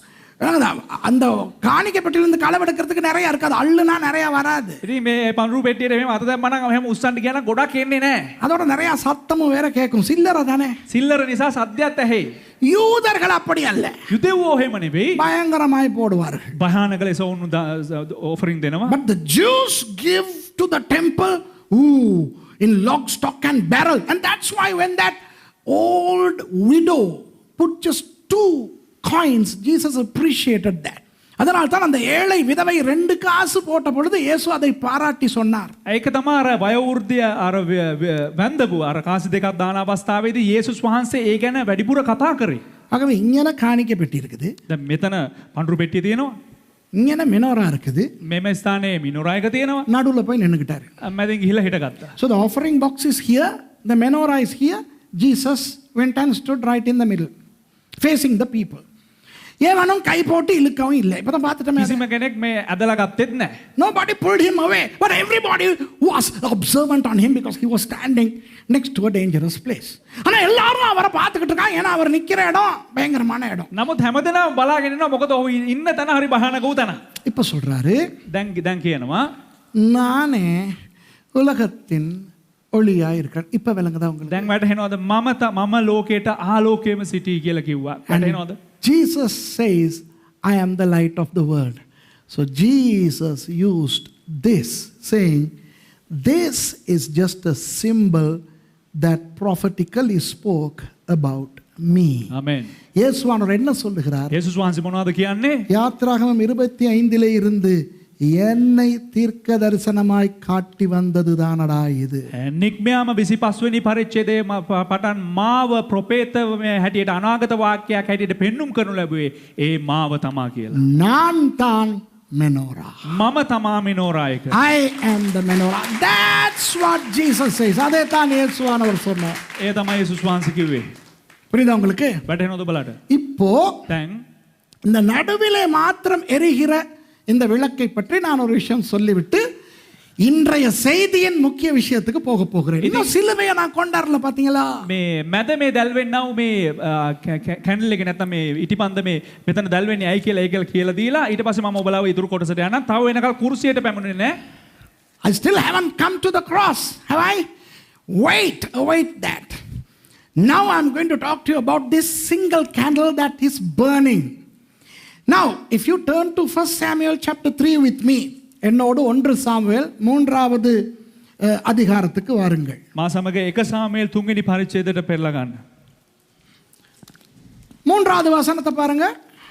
3 වෙනි පදේ බලන්න. Let's read verse 3. தேவனுடைய பெட்டி இருக்கிற கர்த்தருடைய ஆலயத்தில் தேவனுடைய விளக்கு அணைந்து போகும் முன்னே சாமுவேலும் படுத்துக் கொண்டிருந்தான். එකල ඒලි තමාගේ ස්ථානයේ සැතපෙද්දී දෙවියන් වහන්සේගේ පෙට්ටිය තිබුණා වූ ස්වාමීන් වහන්සේගේ මාලිගාව තුනේ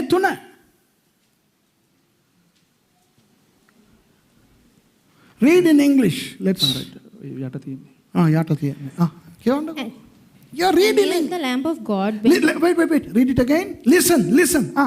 And ere the lamp of God went out in the temple of the Lord, where the ark of God was, and Samuel was laid down to sleep. මාලිගාවේ සාමුවෙල් නිදා ඉඳිද්දී දෙවියන් වහන්සේගේ පහන නිවෙන්න පළමුවෙන් ස්වාමින් වහන්සේ ස්වාමුවෙල්ට හඬ ගැසූසේක. ஹலோ, இன்னொரு புது விஷயத்தை உங்களுக்கு புது விஷயத்தை சொல்லி கொடுக்கவா? ඔබලාට එක අලුත් විෂයක් කියලා දෙන්නද? Shall I teach you something new? I want your complete attention, so please get up. எனக்கு உங்களுடைய முழு அவதானமும் தேவை. கொஞ்சம் எழும்பி இருங்க. ඔබලාගේ සම්පූර්ණ අවධානය මේට අවශ්‍යයි. නිසා පොඩ්ඩක් නැගී සිටින්න. கொஞ்சம் கைய கால උදරුங்க. පොඩ්ඩක් අතපය ගසා දාන්න. ගාලා හොඳට ඈනුමක් යවන්න. உட்காருங்க. ඉඳ ගන්න. இப்பதான் சில பேர் எழும்பி இருக்காங்க. அவங்களுக்கு தெரியல என்ன நடக்குது. சர்ச் முடிஞ்சா என்ன ஆத்மாவே கர்த்தரை. දැන් සමහරක් අය දැන් තමයි නැගිටලි නැවිලා සභාව දෙවි ඉවරද? මගේ ආත්මේ ප්‍රාණේ ස්වාමීන් වහන්සේ ප්‍රශංසා කරව.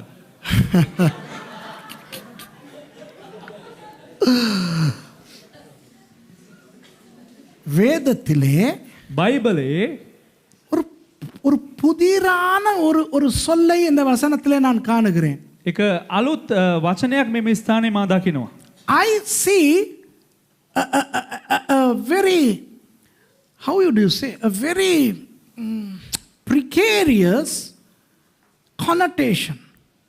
The Hebrew rendering is Ner Elohim. தேவனுடைய விளக்கு. දෙවියන් වහන්සේගේ පහන. தேவனுடைய விளக்கு என்று இதுக்கு சொல்றதே இல்லையே. දෙවියන් වහන්සේගේ පහන කියලා මේකට කියන්නේ නෑනේ. This was never called the lamp of God. Although this is the lamp of God. இது தேவனுடைய விளக்கு தான். මේක දෙවියන් වහන්සේගේ පහන තමයි. ஆனால் மெனோரா என்று வருகிறது. නමුත් මිනෝරා කියලා පැමිණෙනවා. It always says menorah. Menorah doesn't have God in it. Can you see El there? No. Elohim, no. இதுல எலோஹிம் எல் இருக்கா இல்லையே? එතන එම ස්ථානයේ එල් එලෝහිම් කියලා කිසිම වචනයක් සඳහන් වෙන්නේ නැහැ. 1 சாமுவேல் 3:3 சொல்லுகிறது. නමුත් 1 සාමුවෙල් 3 වෙනි පරිච්ඡේදයේ 3 වෙනි පදේ සඳහන් වෙනවා ner Elohim என்று. ner එලෝහිම් කියලා. 1 Samuel 3:3 says ner Elohim, meaning the lamp of God. தேவனுடைய விளக்கு என்று. තේරුම් නම් දෙවියන් වහන්සේගේ පහන. இன்னொரு பயங்கர விஷயம், තමත් එක භයානක දෙයක් තමයි அந்த விளக்கு அணைந்து போகும் முன்னே சாமுவேல் படுத்திருந்தாராம். ඒ පහන නිමෙන්න කලින් ඒ සාමුවෙල් නිදාගෙන සිටියලු. The other confusion in that verse is that Samuel was asleep before the lamp of God went out. Hey, the lamp of God never goes out. இந்த தேவனுடைய விளக்கு ஒரு நாளும் அணைய விடவில்லை. இதோ உங்களுக்கு வசனம். දෙවියන් වහන්සේගේ පහන කවදාකවත් නිවෙන්න තබන්නේ නැහැ. මෙන්න ඔබලාට එක වචනයක්. யாத்ராகமம் 27:21 குறித்துக் கொள்ளுங்கள், திருப்பிக் கொள்ளுங்கள். නික්මයාම 27 වෙනි පරිච්ඡේදයේ 21 වෙනි පදේ සඳහන් කරගන්න. Turn with me to Exodus 27:21. Exodus 27:21.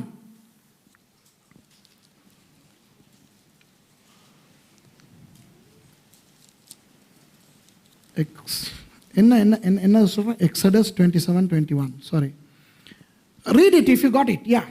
In the tabernacle of the congregation without the veil, which is before the testimony, Aaron and his sons shall order it from the evening to morning before the Lord.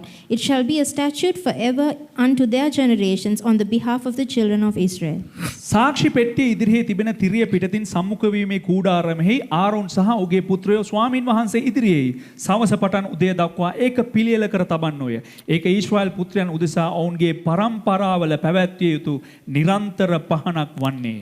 ஆசரிப்பு கூடாரத்தில் சாட்சி சந்நிதிக்கு முன்னிருக்கும் திரைச்சீலைக்கு வெளிப்புறமாக ஆரோனும் அவன் குமாரரும் சாயங்காலம் தொடங்கி விடியற்காலம் மட்டும் கர்த்தருடைய சன்னிதானத்தில் அந்த விளக்கை எரிய வைக்க கடவர்கள். அது இஸ்ரவேல் புத்திரருக்கு தலைமுறையாக நித்திய கட்டளை இருக்க கடவுது.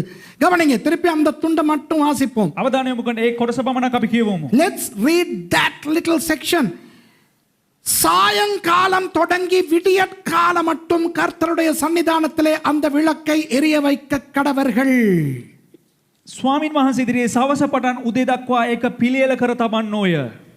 From evening to morning before the Lord it shall be a statute. Hello, யாத்ராகமம் 25வது அதிகாரத்தில் இந்த விளக்கை உண்டு பண்ணின நாள் முதல் නික්මයාම 25 වෙනි පරිච්ඡේදයේ මේ පහන් රුක සාදපු දවසේ පටන් இந்த 7 விளக்குகளும் சாயங்காலம் முதல் விடியற்காலம் மட்டும் எரிந்து கொண்டே இருக்க வேண்டும். මේ පහන් හතම සවස් කාලයේ පටන් උදෑසනව දක්වා දැල්වීමෙන් පවතිය යුතුයි. From the day this menorah was constructed, the lamps, the 7 lamps should be lit from the evening to the morning.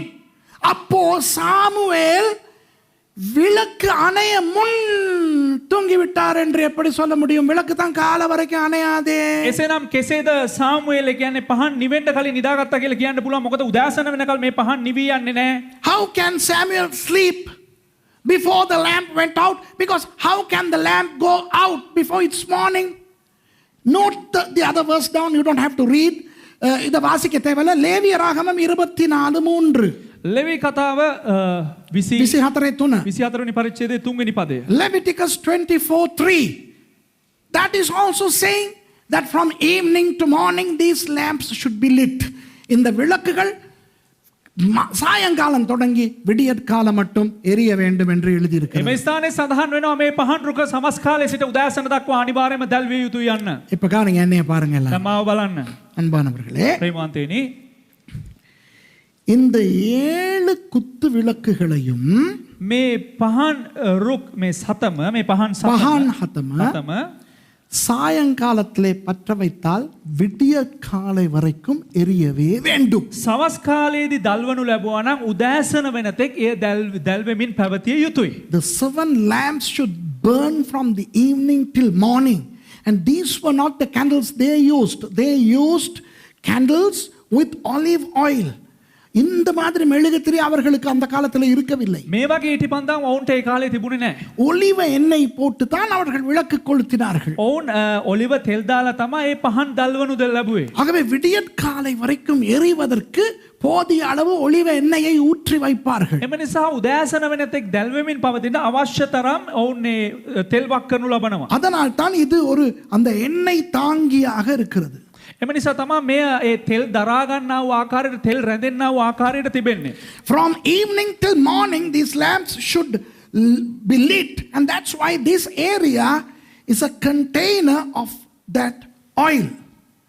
காலையிலே வரும்போது උදෑසන එන විට இந்த நடுவிலே இருக்கிறதற்கு மாத்திரம் ஒலிவ எண்ணெயை ஊற்றுவார்கள். මේ මධ්‍යස්ථව තිබෙන්නා වූ ඒ පහනට පමණක් ඔලිව තෙල් වක් කරනු ලබනවා. When the priests come and open the doors in the morning, they come and pour oil to the one in the middle. அப்போ இந்த பக்கம் உள்ள மூன்றும் அந்த பக்கம் உள்ள மூன்றும் எண்ணெய் முடியும் வரை எரிந்து அப்படியே அணைந்து போகும். එසේනම් මේ පැත්තේ තිබෙන්නා වූ ඒ පහන් තුනත් එහා පැත්තේ තිබෙන්නා වූ පහන් තුනත් ඒ කියන්නේ තෙල් හමාර වෙන විට එහෙමම නිවි යනවා. These 3 and those 3 quench once the oil is consumed. They keep on pouring oil to the one in the middle and they never let this one go off. இந்த எண்ணெயை ஊற்றி ஊற்றி இந்த நடுவிலே இருக்கிற விளக்கை மாத்திரம் பகல் நேரமும் அணைய விட மாட்டார்கள். නමුත් මේ මැදින් තිබෙනා වූ පහනට ඔවුන් තෙල් වක් කරමින් නිරතුරුවම එය දැල්වෙන්න වග බලා ගන්නවම කවදාකවත් ඒ දේ නොදැල්වී පවතින්නේ නැහැ. இதற்குத்தான் பெயர் நெர் எலோஹிம். இந்த நடுவிலே இருக்கிற இதுக்கு தான் தேவனுடைய விளக்கு என்று. ඉතින් මේ මධ්‍යස්ථව තිබෙනා වූ ඒ පහනට තමා සඳහන් කරන්නේ එම ස්ථානයේ දෙවියන් වහන්සේගේ පහන නැත්තම් නර් එලෝහිම් කියලා. This one in the middle is the one that is called Ner Elohim. The entire thing is menorah and the one in the middle is Ner Elohim. இந்த முழு விளக்கும் மெனோரா, நடுவிலே இருப்பது மாத்திரம் தேவனுடைய விளக்கு. මේ සම්පූර්ණ පහනම ඇවිල්ලා මිනෝරා, නමුත් මධ්‍යස්ථව තිබෙනා වූ පහන පමණක් නර් එලෝහිම් දෙවියන් වහන්සේගේ පහන. அப்போ பகல் நேரமே இது அணையாது. ඉතින් දහවල් කාලයේදීම මේ පහන නිවෙන්නේ නැත්නම් சாமுவேல் தூங்குற போதா இது அணைய போகுது. ඉතින් සාමුවෙල් නිදා ගන්න යනකොට මේක නිවෙන්න යන්නේ. This lamp doesn't go out even during the day. And 1 Samuel 3:3 says that it was going off by the time this guy Samuel sleeps. So this is not talking about this. அப்படியானால் அந்த வசனம் இதை பற்றி பேசவில்லை. එසේනම් මේ වචනේ මේ පිළිබඳව කතා කරන්නේ නැහැ. எதை பற்றி பேசுகிறது? කොයි දේ පිළිබඳව කතා කරන්නේ? தீர்க்க தரிசனமாக අනාගත වාක්‍යයක් ලෙසින් அன்றோடு இந்த மெனோரா ஆசரிப்பு கூடாரத்திலே இருக்க போவதில்லை என்று குறிக்கிறது. එදා පටන් මේ මිනෝරා එක කූඩාරම් මණ්ඩපයේ තිබෙන්න යන්නේ නැහැ කියලා අනාගත වාක්‍යයක් ලෙස පැමිණෙනවා. Prophetically, that particular menorah that was made by Moses was never going to remain in the tabernacle.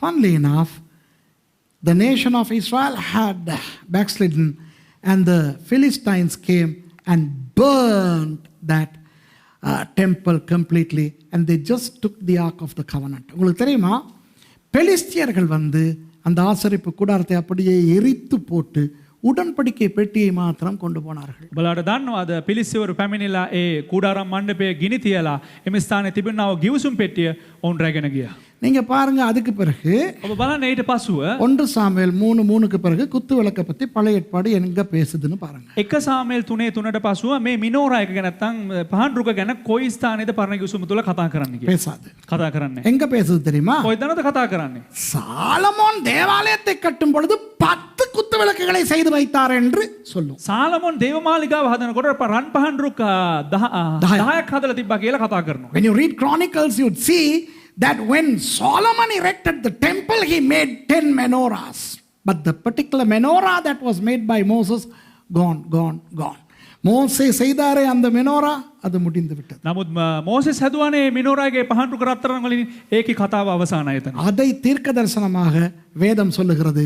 கர்த்தருடைய விளக்கு அணையும் முன்னே சாமுவேல் படுத்துக் கொண்டிருந்தார். ඒ කියන්නේ අනාගත වාක්‍යයක් හැටියට කියනවා ස්වාමීන් වහන්සේගේ පහන නිවෙන්න කලින් මේ සාමුවෙල් නිදාගත්තා කියලා. That's why 1 Samuel 3:3 is prophetic, which says before the lamp of God was quenched, Samuel was asleep. Hey, aren't you shocked? உங்களுக்கு இது ஆச்சரியமா இல்லையா? මේක පුදුමයක් නෙවෙයිද ඔබලා? நம்ம வாசிக்கும் போது நமக்கு அது கணக்க lamp off light off பண்ணும்போது படுத்திருக்காரு போல இருக்கு. අපිට එක කියනකොට ගාන යන්නේ අනේ මේ ලයිට් එක ඔෆ් කරන්න කලින් නිදාගත්තා වගේ තියෙනවා අපිට. So for us it's like before the lights go off. No, you come there. நான் இதை எடுக்க போனேன். எத்தனை பேர் சந்தோஷமா இருக்கீங்க இதெல்லாம் படிக்கும்போது? කී දෙනෙක් සන්තෝෂයෙන් ඉන්නවද මේවා ඉගෙන ගන්නකොට? How many of you all are happy that you are learning something new? How many of you all say, hey, I'm learning a lot of new things. நிறைய புது காரியங்கள் படிச்சுக்கிறோம்னு எத்தனை பேர் சொல்றீங்க? අලුත් දේවල් ඉගෙන ගන්නවා කියලා කී දෙනෙක් කියනවද? Praise God. இப்போ உங்களுக்கு நான் பயங்கரமான சில விஷயங்களை சிலுவையோடு சம்பந்தப்பட்டு படுத்தி பேச போகிறேன். දැන් කුරුසියත් එක්ක සම්බන්ධ කරලා භයානක දේවල් ඔබලට මම කියලා දෙන්න යනවා. I'm going to talk to you about the cross. I'm going to take this away. இதை எடுக்க போறேன், இல்ல புதுசா ஒன்று வைக்க போறேன். මෙතන මේක ඉවත් කරලා අලුතෙන් කැන්ඩල් එකක් තියන්න යනවා. I'm taking this away and I'm placing a new one. We don't need this anymore. This is just for the size sake. No spiritual significance. அந்த பழைய லாம்பை எடுத்து புதுசா வைக்கிறதுல எதுவும் ஆவிக்குரிய அர்த்தம் இருக்குமோ? இல்ல ஒண்ணும் கிடையாது. මේ පරණ දේ අයින් කරලා අලුතෙන් ඉටිපන්දමක් තියෙන එකේ මොකක් හරි ආත්මික රහසක් තියෙන නෑ. ඒක කිසිම දෙයක් එහෙම නෑ. ஒன்றும் கிடையாது. நான் சொன்னேனே உங்களுக்கு මම ඔබලට කිව්වනේ இந்த அவ்வளவு விளக்குகளும் சாயங்காலம் முதல் விடியற்கால வரைக்கும் எரியும் என்று. මේ සෑම පහනක්ම සවස් කාලයේ සිට උදෑසන දක්වා දැල් වෙනවා කියලා. Now I told you that the 7 lamps would burn from evening to morning, but the one in the middle will keep on burning. That's the Ner Elohim. ஆனால் அந்த நடுவில் இருக்கிறது மாத்திரம் தேவனுடைய விளக்கு பகல் நேரமும் எரிந்து கொண்டிருக்கும் என்று சொன்னேனே. නමුත් මම ඔයාලට කිව්වනේ මේ මධ්‍යස්ථව තිබෙනා පහන පවණක් දහවල් කාලයේ පවා මේ දෙවියන් වහන්සේගේ පහන හැටියට නර් එලෝහිම් හැටියට දැල් වෙනවා කියලා. இப்போ மாலையிலே ஆசாரியர்கள் வரும்போது දැන් මේ පූජකයෝ ওই පැමිණෙන අවස්ථාවේ හවස පැමිණෙන විට இவற்றை பற்ற வைக்க வேண்டுமே. මේ පහන් දල්වන්න අවශ්‍යයිනේ. எப்படி பற்ற வைப்பார்கள்? කොහොමද මේ පහන් ටික දල්වන්නේ? Now when the priests come in the evening to light the 6 lamps, how do they light the lamp? Are they going to use a box of matches or a cigarette lighter? தீப்பெட்டி அல்லது ஒரு லைட்டரை பயன்படுத்துவாங்களா? ඔවුන් ගිනි පෙට්ටියක් හරි නැත්නම් මේ lighter එකක් භාවිතා කරන්න යනවද? இல்லை. නෑ. இதே வெளிச்சத்தை ஐயோ இந்த தெய்வம் என்ன இது? இதே வெளிச்சத்திலே இருந்து தான் பற்ற வைப்பார்கள். මේ එලි මේ දැල්ලෙන්ම තමයි අනිත් පහනුත් පත්තු කරනු ලබන්නේ. So they are going to light the 6 lamps using the one in the middle. Okay?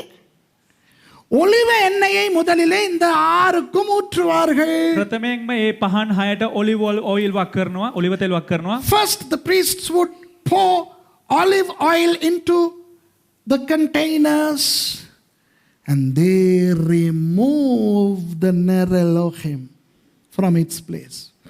அதன இடத்துல இருந்து அதை வெளியே எடுப்பார். ඊට පස්සේ අර දෙවියන් වහන්සේගේ පහන තියෙන තැනින් ඒ පහන එළියට ගන්නවා. நானே உலகத்துக்கு ஒளியா இருக்கிறேன். මම ලෝකයට ආලෝකය. இயேசுவானவர். යේසුස් වහන්සේ. Jesus said, I am the light of the world. அவர் பரலோகத்தை விட்டு இறங்கி தன் இடத்தை விட்டு வெளியே வந்தார்.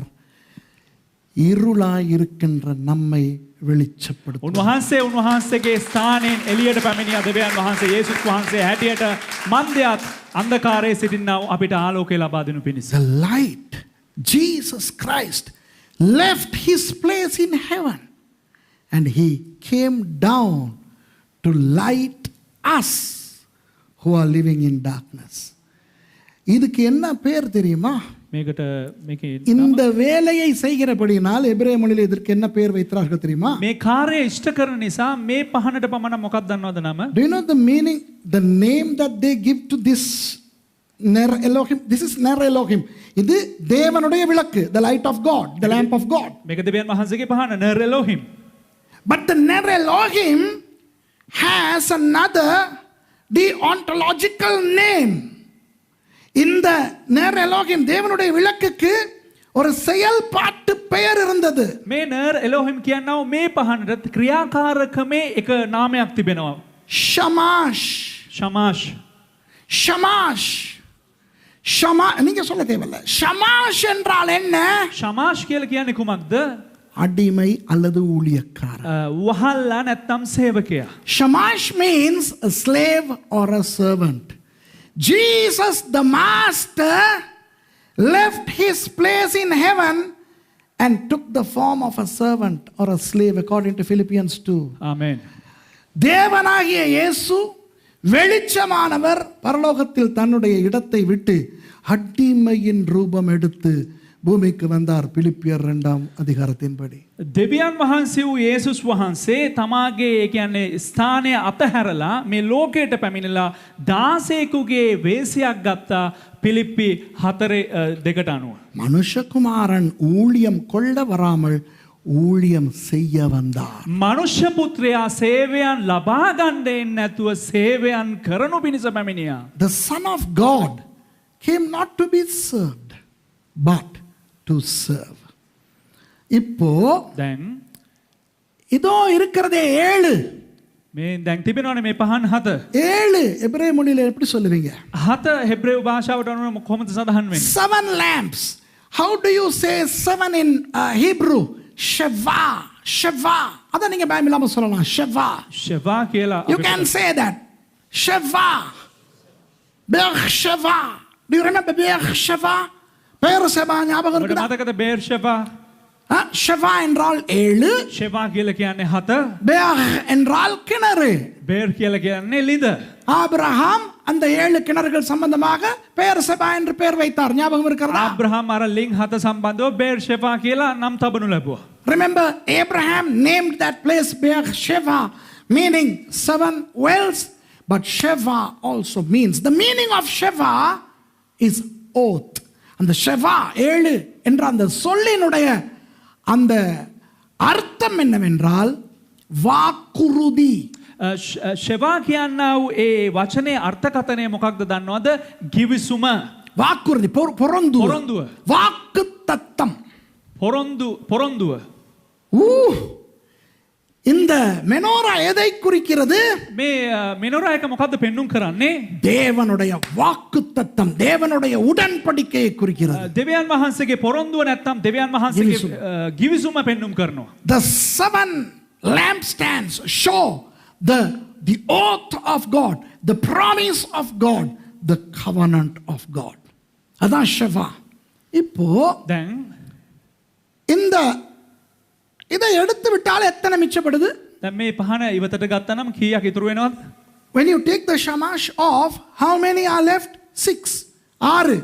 6ක් ඉතුරු වෙනවා. 6 எபிரேய மொழியில் எப்படி சொல்லுவீங்க? 6ක් හෙබ්‍රෙව් භාෂාවෙන් කොහොමද? 6 හෙබ්‍රෙව් භාෂාවෙන් කොහොමද කියන්නේ? ஷெஷ். ෂෙෂ්.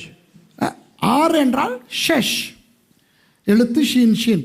ஐயோ இந்த ஷமாஷ் அப்புறம் ஷெஷ் ஷெவா இதுல வர்ற ஷீனை பத்தி பேசுறனாலே ஒரு 3 மாசம் பேசலாம் எனக்கு. කියන්නේ මේ දැන් ඔය ෂමාෂ් එකේ එන ෂීන් එක, ෂෙෂ් එකේ එන ෂීන් දෙක, ෂෙවා එකේ එන ෂීන් එක ඕවා ගැන කතා කරොත් මට තව මාස 3ක් කතා කරන්න පුළුවන්. I can talk 3 more months on the sheens that are in Shamash and Shesh and Sheva.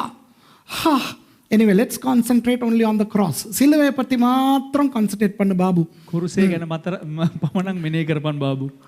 இதை எடுத்து விட்டால் ஆரம்பிக்கப்படுகிறது ஷெஷ். එළියට ගත්තා නම් මේ පහන 6ක් ඉතුරු වෙනවා ෂෙෂ්. 6 are left once we take the shamash out. 6 என்பது மனிதனை குறிக்கும். 6 කියලා කියන්නේ මනුෂ්‍යව සංකේතවත් කරනවා. 6 denotes God and the 6th letter we know is waw, which means nail.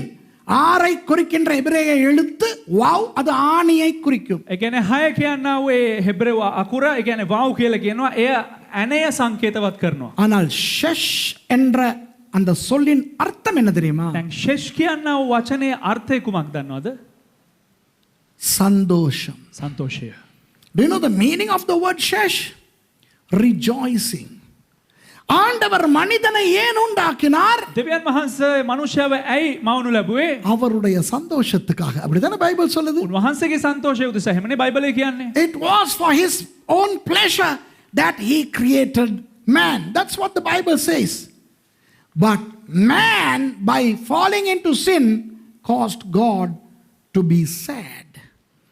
மனிதன் பாவத்தில் விழுந்தபடியினால் ஆண்டவரை துக்கப்படுத்தி விட்டான். මනුෂ්‍යයා පාපයට වැටුණු නිසා දෙවියන් වහන්සේව දුකට පත් කරනු ලැබුවා. ஆமாவா இல்லையா? හවුද නැද්ද? இப்போ දැන් ஷமாஷ் இயேசுவானவர் அங்கே இருந்து வந்து ஷமாஷ் මෙතන සිට එළියට පැමිණ, යේසුස් වහන්සේ එළියට පැමිණ அணைந்து போயிருக்கும் இந்த 6 விளக்குகளையும் ஏற்றி අනිත් நிவிலாகிய வே பஹான் ஹய தல்வா மறுபடி மனிதன் இழந்த சந்தோஷத்தை பெற்றுக் கொடுக்கிறார். මනුෂ්‍යයා අහිමි කරගත්තා වූ සන්තෝෂය නැවත ලබා දුන්නා. Jesus left his place as a slave, Shamash, to come down to light these 6 lamps and bring back the joy that man lost. And that's why Philippians 4:4 says, rejoice in the Lord always. And I say again, rejoice. அதனால் தான் பிலிப்பியர் 4:4 சொல்லுகிறது, கர்த்தருக்குள் எப்பொழுதும் சந்தோஷமாயிருங்கள். மறுபடியும் சொல்லுகிறேன், சந்தோஷமாயிருங்கள். එම නිසා තමයි පිලිපි 4:4 කියන්නේ ස්වාමින් වහන්සේ තුල ප්‍රීති වෙන්න, නැවත වතාවක් කියමි ප්‍රීති වෙන්න කියලා. நம்முடைய சந்தோஷம் எங்கே இருக்கிறது? අපේ සන්තෝෂය කොහෙද තිබෙන්නේ? கிறிஸ்துவுக்குள்ளே. ක්‍රිස්තුස් වහන්සේ තුල. Where do we have our joy? In Christ. இப்போ දැන් இதை நான் உங்களுக்கு திரையிலே போட்டிருக்கிறேன் பாத்தீங்களா? මම මේක තිරේ ඔබලාට තමා තිබෙනවා ඔබට දිස් වෙනවා. Look at this. I have posted them. Shiva. That's சிங்களத்தில் பெருசா பிள்ளை எழுதியிருக்கு இல்லையா? இல்ல சரி. ஷமாஷ் ஷேஷ் ஷவா. பாருங்க. ஷமாஷ் ஊழியக்காரர் அல்லது அடிமை. ஷமாஸ் வஹல்லா. ஷமாஷ் the slave. ஷேஷ் 6 rejoice. ෂෙෂ් ඒ කියන්නේ සන්තෝෂය. ஷவா the oath promise. ෂෙවා ඒ කියන්නේ පොරොන්දුව. வாக்குத்தத்தம். இப்போ அதை நான் உங்களுக்கு சொல்லுகிறேன். දැන් මම ඒක ඔබලාට විග්‍රහ කරන්නම්. மனிதன் பாவத்திலே விழுந்து போனபடியினால் මනුෂ්‍යයා පාපයට වැටුණු නිසා இருள் அவனை மூடிக்கொண்டது. අන්ධකාරය ඔහුව වසා ගත්තා. When man sinned, the darkness has now covered him, entered him. And Jesus, the Ner Elohim, left his place in heaven, became the Shamash, the slave, to light us up. Ner Elohim, தேவனுடைய விளக்காகிய நானே வெளிச்சம் என்கின்ற இயேசுவானவர். ner Elohim ඒ කියන්නේ දෙවියන් වහන්සේ ඒ කියන්නේ මමම ආලෝකය කියනවා යේසුස් වහන්සේ. பரலோகத்தை விட்டு வந்து ස්වර්ගයේ අතහැර පැමිණ நமக்கு வெளிச்சத்தை கொடுக்க வந்தார். අපිට ආලෝකය දෙන්න පැමිණුණා. நமக்கு வெளிச்சத்தை கொடுப்பதன் மூலம் අපිට ආලෝකය දෙන දෙයින් தனது வாக்கு தத்தத்தை நிறைவேற்றினார். තමාගේ පොරොන්දුව ඉෂ්ට කරනු ලැබුවා. He kept his promise. Hallelujah. Are you happy about that? ඔබ ඒ පිළිබඳව සන්තෝෂයිද? இப்பதான் நான் உங்களுக்கு ஒரு இன்ட்ரெஸ்டிங்கான விஷயம் சொல்லிக் கொடுக்க போறேன். இதோட முடிப்பேன், பயப்படாதீங்க. දැන් තමා මම ඔබලාට වැදගත් දෙයක් කියලා දෙන්න යන්නේ. මේ සමග මම අවසන් කරන්න යනවා. I am going to teach you something very interesting. Coming to the cross. சிலுவைக்கு வர போகிறோம். දැන් අපි කුරුසයට එන්න යනවා. இவ்வளவு நாள் என்ன படித்தோம்? 7 வாரங்களாக. අපි සති 7ක් තුර පුරාවට අපි කුමක්ද ඉගෙන ගත්තේ? What did we study throughout the foregone 7 Sundays? The 7 statements of Jesus. இயேசுவானவருடைய 7 வாக்கியங்கள். යේසුස් වහන්සේගේ කුරුසයේ ප්‍රකාශයන් 7ක් ඕද නැද්ද? அதற்கும் இந்த மெனோராவுக்கும் சம்பந்தம் இருக்கிறதா?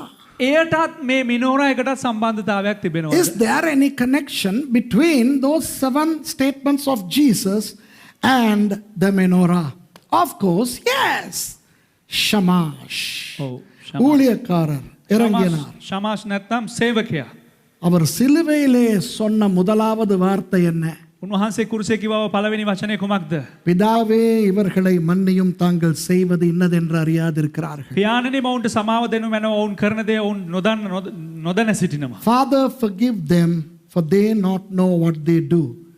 What does that mean? அதனுடைய அர்த்தம் என்ன? එහි අර්ථය කුමක්ද? அவர்கள் தண்டிக்கப்பட தகுதியானவர்கள், ඔවුන්ට දඬුවම ලබා දෙන්න සුදුසු පුද්ගලයන්. ஆனால் நான் அவர்களுக்கு இரக்கம் செய்ய விரும்புகிறேன். නමුත් මම ඔවුන්ට මගේ කරුණාව මම දක්වනවා. They are worthy to be judged, punished for what they did, but I want to show them my mercy. இரக்கம், தேவனுடைய இரக்கம் தான் முதலாவது வாக்கியம். දෙවියන් වහන්සේගේ කරුණාව තමයි පළවෙනි වචනය. The mercy of God. Hey, you and I are here in Christendom, and then we are going to make it to heaven because of God's mercy. Amen. நானும் நீங்களும் இங்கே உட்கார்ந்து இருக்கிறோம், பரலோகத்துக்கு போக போறோம். ஏன் தெரியுமா? தேவனுடைய இரக்கம். ඔබත් මමත් මේ ස්ථානයේ අසුන්ගෙන සිටිනවා. මන්දයත් අපි ස්වර්ගයට යනු පිණිස ඇයි කියලා කිව්වොත් ඒ දෙවියන් වහන්සේගේ කරුණාව නැත්නම් අනුග්‍රහය නිසා. தேவனுடைய இரக்கம் மாத்திரம் இல்லாவிட்டால், දෙවියන් වහන්සේගේ කරුණාව නොමැතිනම් நாம் அழிந்து போவோம், நரகத்துக்கு போவோம். අපි විනාශ වෙලා යයි, අපි නරකාදියට යයි. If not for the mercy of God, we would have died. Okay? இரண்டாவது வாக்கியம் இயேசு என்ன சொல்லுகிறார்? දෙවෙනි වචනේ යේසුස් වහන්සේ මොකද ප්‍රකාශ කළේ? இன்றைக்கு நீ என்னுடனே கூட பரதீசில் இருப்பாய். අද නුඹ මා සමගම පාරාදීසයේ සිටී කිව්වා. Second, Jesus says, today you shall be with me in paradise. To who? A thief who was condemned and dying for his atrocities. தனது தவறுகளுக்காக சிலுவையிலே செத்து தண்டிக்கப்பட்டு கொண்டிருந்த ஒருவனுக்கு சொல்லுகிறார். තමාගේ වැරද්ද නිසා කුරුසියේ දඬුවමට පත් වෙලා සිටියේ එක පුද්ගලයෙකුට කියනවා. பரதீசுக்கு போறதுக்கு உனக்கு தகுதி இல்லடா, පාරාදීසයට යන්න ඔබට කිසිම සුදුසුකමක් නැහැ. ஆனால் நான் அந்த தகுதியை உனக்கு தருகிறேன். නමුත් ඒ සුදුසුකම මම නුඹට ලබා දෙන්නම්. You are not worthy to go to paradise, but I give you the worth. That is called charis. That is called han in Hebrew. That's called grace. அதுதான் கிருபை. එය තමා අනුග්‍රහය. பெற்றுக்கொள்ள தகுதி இல்லாத ஆசீர்வாதத்தை பெற்றுக்கொள்ளுதல். ලබා ගැනීමට නුසුදුසු ආශිර්වාදයක් ලබා ගැනීම. Jesus gave the unmerited favor to that thief and to all of us. நம்ம எல்லாருக்கும் அந்த கிருபை அவர் கொடுத்திருக்கார். தட்டுங்க தட்டுங்க සියලු கையை. දෙනාටත් ඒ අනුග්‍රහය උන්වහන්සේ ලබා දීලා තියෙනවා. மூன்றாவதாக இயேசுவானவர் சொல்லுகிறார், තුන්වෙනිව යේසුස් වහන්සේ කියනවා ஸ்திரியே இஷா, இதோ உன் மகன். ස්ත්‍රිය ඉෂා මෙන්න නුඹේ පුත්‍රයා. யோவானை பார்த்து சொல்றார், அதோ உன் தாய். යොහානු බලලා කියනවා මෙන්න නුඹේ මෑණියෝ කියලා. Jesus says, Isha, woman, he is your son. And hey, John, he is your mom. இயேசு ரெண்டு பொறுப்புகளை நிறைவேற்றினார். යේසුස් වහන්සේ වගකීම් දෙකක් ඉෂ්ට කරනු ලැබුවා. Jesus accomplished two responsibilities. One as the Messiah, ஒன்று மேசியாவாக. එකක් මේසිස් වහන්සේ හැටියට சர்ப்பத்தின் தலையை நசுக்குகிற அந்த ஸ்திரீயின் வித்தாக.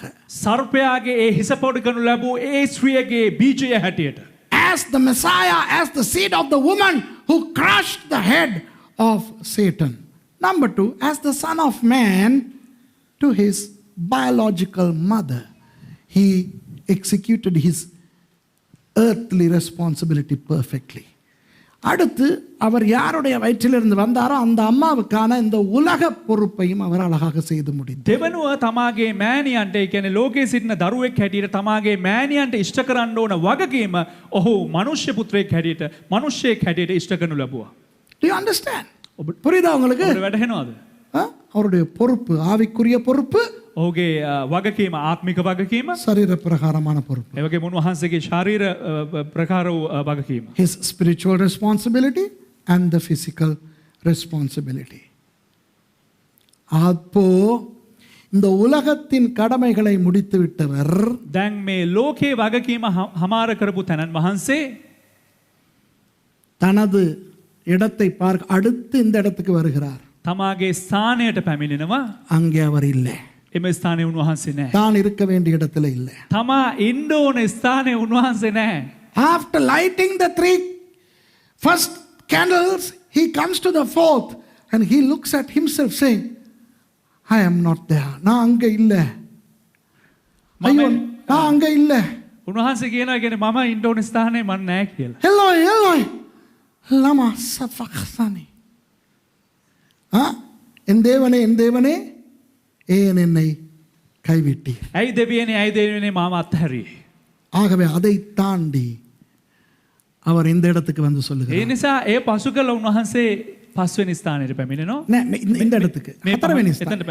හතරවෙනි ස්ථානයට இந்த இடத்துல පැමිණෙනවා. சொல்றார், நான் தனியா இருக்கிறேன், என் பக்கத்துல யாருமே இல்லை. මම තනියම ඉන්නවා, මා ළඟ කිසිම කෙනෙක් නැහැ. Look, he's saying there is nobody next to me. I am lonely. புரியுதா உங்களுக்கு? වැටහෙනවද බලන්න? அடுத்து මීළඟට அவர் சொல்லுகிறார், උන්වහන්සේ කියනවා எங்கப்பா இது, நான் வறண்டு போய் விட்டேன். මම වියලී ගොස් තිබෙනවා, විචලනයට පත් වෙලා ඉන්නවා. I am dry. இந்த இடத்துல ஒரு அற்புதம் நடக்கிறது. මෙම ස්ථානික හාස්කමක් සිද්ධ වෙනවා. இயேசுவானவர் எப்போதோ மரித்து போயிருக்க வேண்டும். යේසුස් වහන්සේ කොයි අවස්ථාවකද උන්වහන්සේ මැරෙන්න අවශ්‍යයි. Jesus should have died a long while earlier. Why? Because his body no longer has any blood or water. He was completely dehydrated. I have taught you that. இயேசுவானவருடைய உடம்பு இரத்தத்தாலும் தண்ணீராலும் வறண்டு போயிருந்தது என்று நான் உங்களுக்கு சொல்லிக் கொடுத்தேன். ஆமாவா இல்லையா? මම ඔයාලට කියලා දුන්නා යේසුස් වහන්සේගේ ශාරීරියේ ජලයෙන්ුත් ඒ වගේම ලේබලෙනුත් ඒවා ගිහිල්ලා විචලනයට පත් වුණ වියලුණු ශරීරයක් තිබ්බේ කියලා. ஏன்? ඇයි? அவர் செத்து போயிருக்க வேண்டும். උන්වහන්සේ මැරෙන්න අවශ්‍යයි, මැරිලා ඉන්න ඕනේ He අවස්ථාව. should have died, but he lived miraculously until he laid down his life. அவர் செத்திருக்க வேண்டும். උන්වහන්සේ මැරෙන්න අවශ්‍යයි. ஏன் அவர் சாகவில்லை தெரியுமா? නමුත් ඇයි උන්වහන්සේ මියදුනේ නැත්තේ? அவரை யாரும் கொல்ல முடியாது. කිසිම කෙනෙකුට උන්වහන්සේව ඝාතනය කරන්න බෑ. அவரே தன்னுடைய ஜீவனை கொடுக்க வேண்டும். උන්වහන්සේම තමාගේ ජීවනය පුද කර යුතුයි. Nobody can kill him. He has to lay his life down. That's why he was alive miraculously without blood and water. தானே தனது ஜீவனை கொடுக்கும் வரை அவரை எவ்வனாலும் கொல்ல முடியாது. තමාගේ ජීවනය ප්‍රදානය කරන තෙක් කිසිම කෙනෙකුට උන්වහන්සේව ඝාතනය කරන්න බෑ. அதனால் தான் அவர் சொல்லுகிறார், அவர் அற்புதத்திலே அவர் வாழுகிறார். එම නිසා තමයි උන්වහන්සේ හාස්කමකින් ජීවත් වෙන්නේ. தானே ஜீவனை கொடுக்கும் வரை. තමාම ජීවිතය ප්‍රදානය කරන තෙක්. அதனால் அவர் தான் வறண்டு போயிருக்கிறதாக சொல்லுகிறார். එම නිසා තමයි උන්වහන්සේ කියන්නේ උන්වහන්සේ වේලී ගොස් තිබෙනවා කියලා. இப்ப இவர் இதை பத்த வைக்கிறார். ඊට පස්සේ උන්වහන්සේ මෙය දල්වනු ලබනවා. முடிந்தது. අවසానයි. finished. tetelestai. அவர் ஷமாஷாக இறங்கி வந்த அந்த வேலை முடிந்தது. උන්වහන්සේ ශමාස් හැටියට බැහැලා ආවා ওই කාරණය තීන්දුවේය. ටිටලෙස්ටයි. Now he has completed the task of why he came down. With that, all the 6 lamps are up and alive. அந்த அணைந்து போயிருந்த 6 விளக்குகளும் இப்போ எரிந்து கொண்டிருக்கின்றன. දැන් ඒ නිවි තිබුණා වූ ඒ පහන් 6ම දැන් දැල්වෙමින් පවතිනවා. இவ்வளவும் நடந்தது எங்கே? මේ සෑම දෙයක්ම සිද්ධ වුණේ කොහෙදද? சிலுவையிலே. කුරුසයේදී. All these happened on the cross. கடைசியாக முடிந்தது என்று சொன்னவர் சொல்லுகிறார், අවසානයේ තීන්දුව කියපු තනන් වහන්සේ කියනවා, பிதாவே පියාණනි, உமது கையில் எனது ஆவியை ஒப்புக் கொடுக்கிறேன். ඔබ වහන්සේගේ හස්තයට මගේ ආත්මය බාර කරනවා. Father, done. To your hands I give my spirit. Hallelujah. ආමෙන්. என்ன அழகாக சிலுவையிலே அணைந்து போயிருந்த மெனோராவை இயேசுவானவர் பற்ற வைத்தார் என்று பாருங்கள். කෙතරම් ලස්සනට නිවි ගිහිලා තිබ්බා ඔය පහන් රුකේ තිබෙනා ඔය පහන් යේසුස් වහන්සේ කුරුසයේදී දැල්වුවද කියලා බලන්න. See how beautifully Jesus lit the menorah all over again on the cross. இப்போ வெளிப்படுத்தலில் நீங்கள் பார்க்கும் பொழுது දැන් ඔබ එලිතරව පොත බලන විට ஒரு பயங்கர ரகசியத்தை உங்களுக்கு சொல்லிக் கொடுக்க போறேன். එක භයානක වූ රහසක් ඔබලට කියලා දෙන්න යනවා. இதோடு முடிக்க போறேன். මේ සමගම අවසන් කරන්න යනවා. I'm going to conclude with a huge mystery. வெளிப்படுத்தின விசேஷத்தை நான் 43 பாகங்களில் கற்றுக் கொடுத்திருக்கிறேன். එලිතරව පොතේ මම කොටස් 43ක් උගන්වලා තිබෙනවා. I have taught the book of Revelation, but I am going to say something that I have never told anybody before. யாருக்குமே முன்பு எப்பொழுதும் நான் சொல்லிக் கொடுக்காத ஒன்றை நான் சொல்லிக் கொடுக்க போகிறேன். මේට කලින් කිසිම කෙනෙකුට මම කිසිම තැනක කියලා දීලා නැති දෙයක් දැන් කියලා දෙන්න යනවා. வெளிப்படுத்தல் 1 அதிகாரத்திலே இயேசுவானவர் எங்கே நிற்கிறாராம்? එලිතරව පළවෙනි පරිච්ඡේදයේ යේසුස් වහන්සේ කොහෙද ඉන්නේ? திருப்பி வாசிக்க தேவையில்லை, ஞாபகத்துல சொல்லுங்க. නැවත කියවන්න අවශ්‍ය නැහැ. ඔබ මතකයෙන් කියන්න. Now, where was Jesus when Jesus spoke in the book of Revelation chapter 1? பொன் குத்து விளக்குகளின் மத்தியிலே, රන් පහන් රුක මැද, in the middle of the candlesticks. அப்போ ஆம், இதுதான் பொன் குத்து விளக்கு. ඔව් දැන් මේක තමයි රන් පහන් රුක.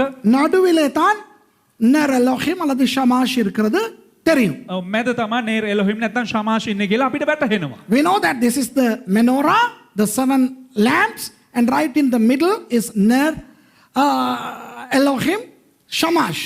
ஆதியாகமம் 1:1 என்ன சொல்லுகிறது? උත්පත්ති 1:1 කුමක්ද කියන්නේ? What does Genesis 1:1 say? Bereshit bara Elohim et Aleph Watau Alpha Omega Hashamayim wa et Haaretz. அப்போ அந்த et என்பது Aleph Tau இயேசு ஆனவர் என்று நான் உங்களுக்கு சொல்லி கொடுத்திருக்கிறேன். ඉතින් එට් කියලා කියන්නේ ආලෙෆ් ටව් යේසුස් වහන්සේ කියලා මම ඔයාලට කලින් උගන්වලා තිබුණා. I have taught you et is Aleph Watau, which means Alpha and Omega. So Bereshit bara Elohim et Hashamayim wa et Haaretz shows that Jesus is right in the middle. Fine, that's okay. அதெல்லாம் நல்லது. ඒවා සෑමදේම හොඳයි. ஆனால் வெளிப்படுத்தல் 1 அதிகாரத்திலே பொன் குத்து விளக்கின் நடுவிலே என்று இல்லையே. නමුත් මේ එලිතරව පොතේ පළවෙනි පරිච්ඡේදයට අනුව ඒ කියන්නේ රන් පහන් රුක මැද කියලා නෑනේ. It doesn't say in the middle of the lampstand. In the middle of the lampstands, ஏழு பொன் குத்து விளக்குகளின் மத்தியிலே. රන් පහන් රුක් මැද. ஆஹா, அப்படின்னா එහෙමනම් ஒரு மெனோரா அல்ல, එක පහන් රුකක් නොවේ. 7 மெனோரா வட்டமாக வைக்கப்பட்டு நடுவிலே இயேசுவானவர் நின்று கொண்டார். රන් පහන් රුක් හතක් තියලා ඒ පහන් රුක් හත මැද යේසුස් වහන්සේ ඉන්න අවශ්‍යයි.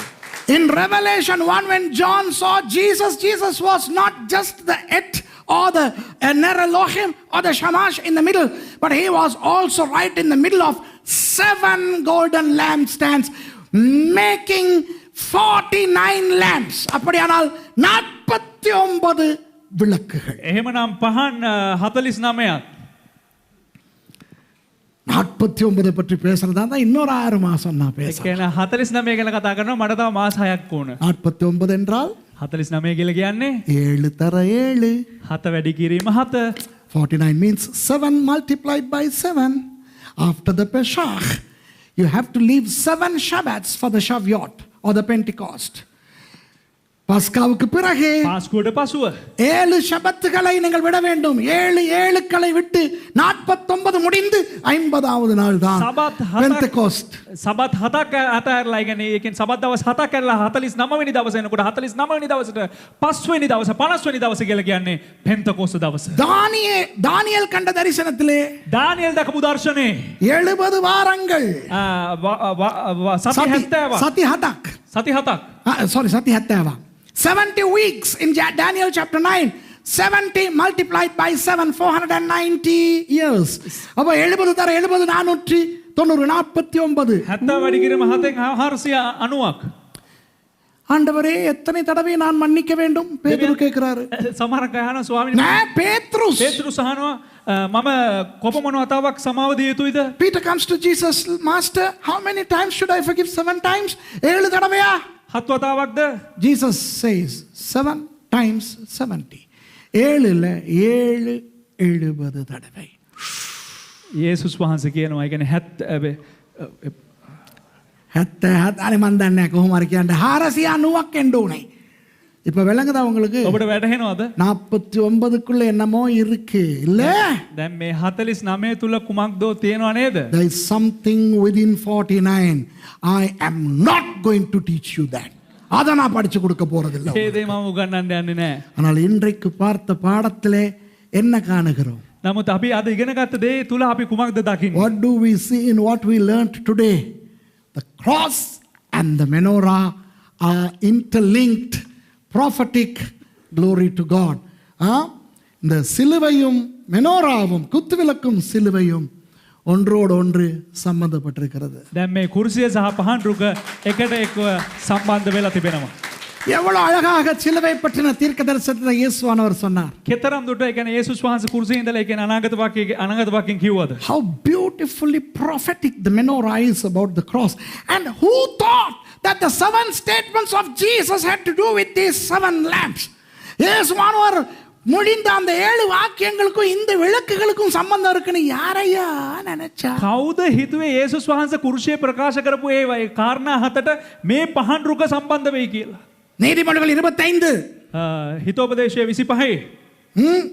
Proverbs chapter 25.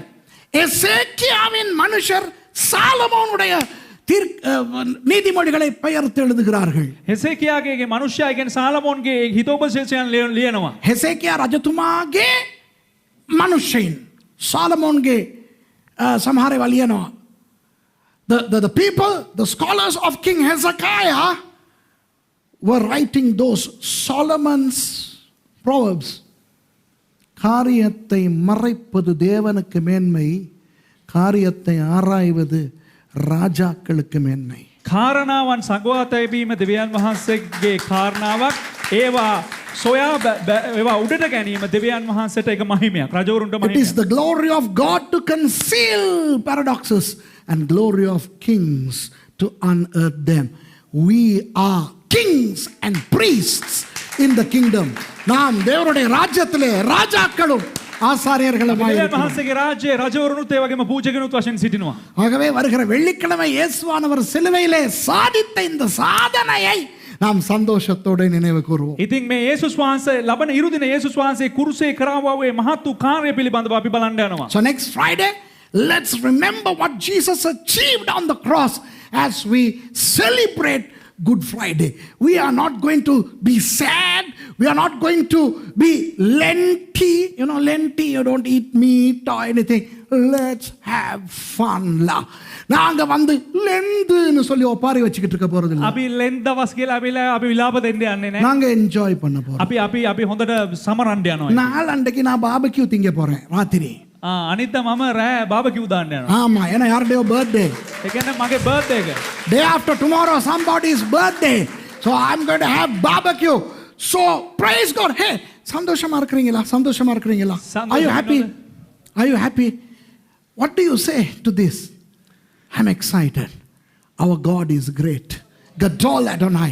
Amen. Gadol Yahweh Yeshua HaMashiach. ஆண்டவர் பெரியவர். Hallelujah. Amen. சர்வ வல்லமையுள்ள ஆண்டவரே, எழுந்திருங்க. சர்வ வல்லமையுள்ள ஆண்டவரே, சர்வபலதாரி தேவயான் வහන්සේ, அன்று மோசேக்கு யாத்ராகமம் 25 இந்த குத்து விளக்கை செய்ய சொல்லி அதற்குள்ளே சிலுவையை நீங்கள் மறைத்தீர்கள் அப்பா. එදා නික්මයාම පොතේ 25 වෙනි පරිච්ඡේදයේ ඔබ වහන්සේ මෝසෙස්ට මේ පහන් රුක හදන්න කියලා ඔබ වහන්සේ ඒ කුරුසිය මේ පහන් රුක මත ඔබ වහන්සේ සංවාද Lord, you commanded Moses to build the menorah in which you concealed the secrets of your cross. And today you explained us the paradox, and thank you for that.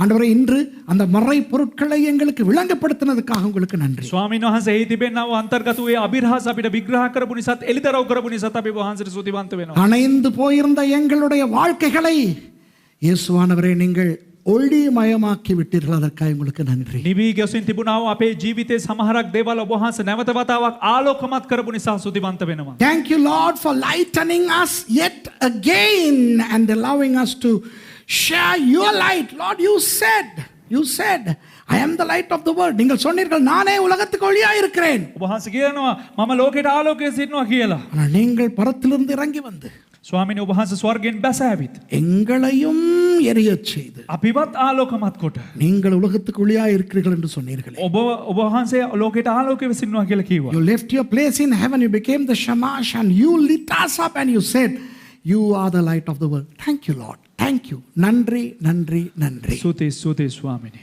இந்த வாரம் எங்களோடு நீங்கள் இருந்து இந்த சிலுவையின் வெற்றியை நாங்கள் கொண்டாட பிசாசினுடைய தோல்வியை அவனுக்கு ஞாபகப்படுத்த உதவி செய்யுங்கள். ස්වාමීනි, මේ සතිය ඔබ වහන්සේ සමග ජීවත් වෙලා ස්වාමීන් වහන්සේ ඔබ වහන්සේ කුරුසයේ කෙරදී අපිට මෙනෙහි කරමින් යක්ෂයාගේ පරාජය ගැන අපිට සන්තෝෂයෙන් සිටින්න ඔබ වහන්සේ උපකාර කරනවා. Lord, help us to have a wonderful bright week, and may we remind the devil of his defeat.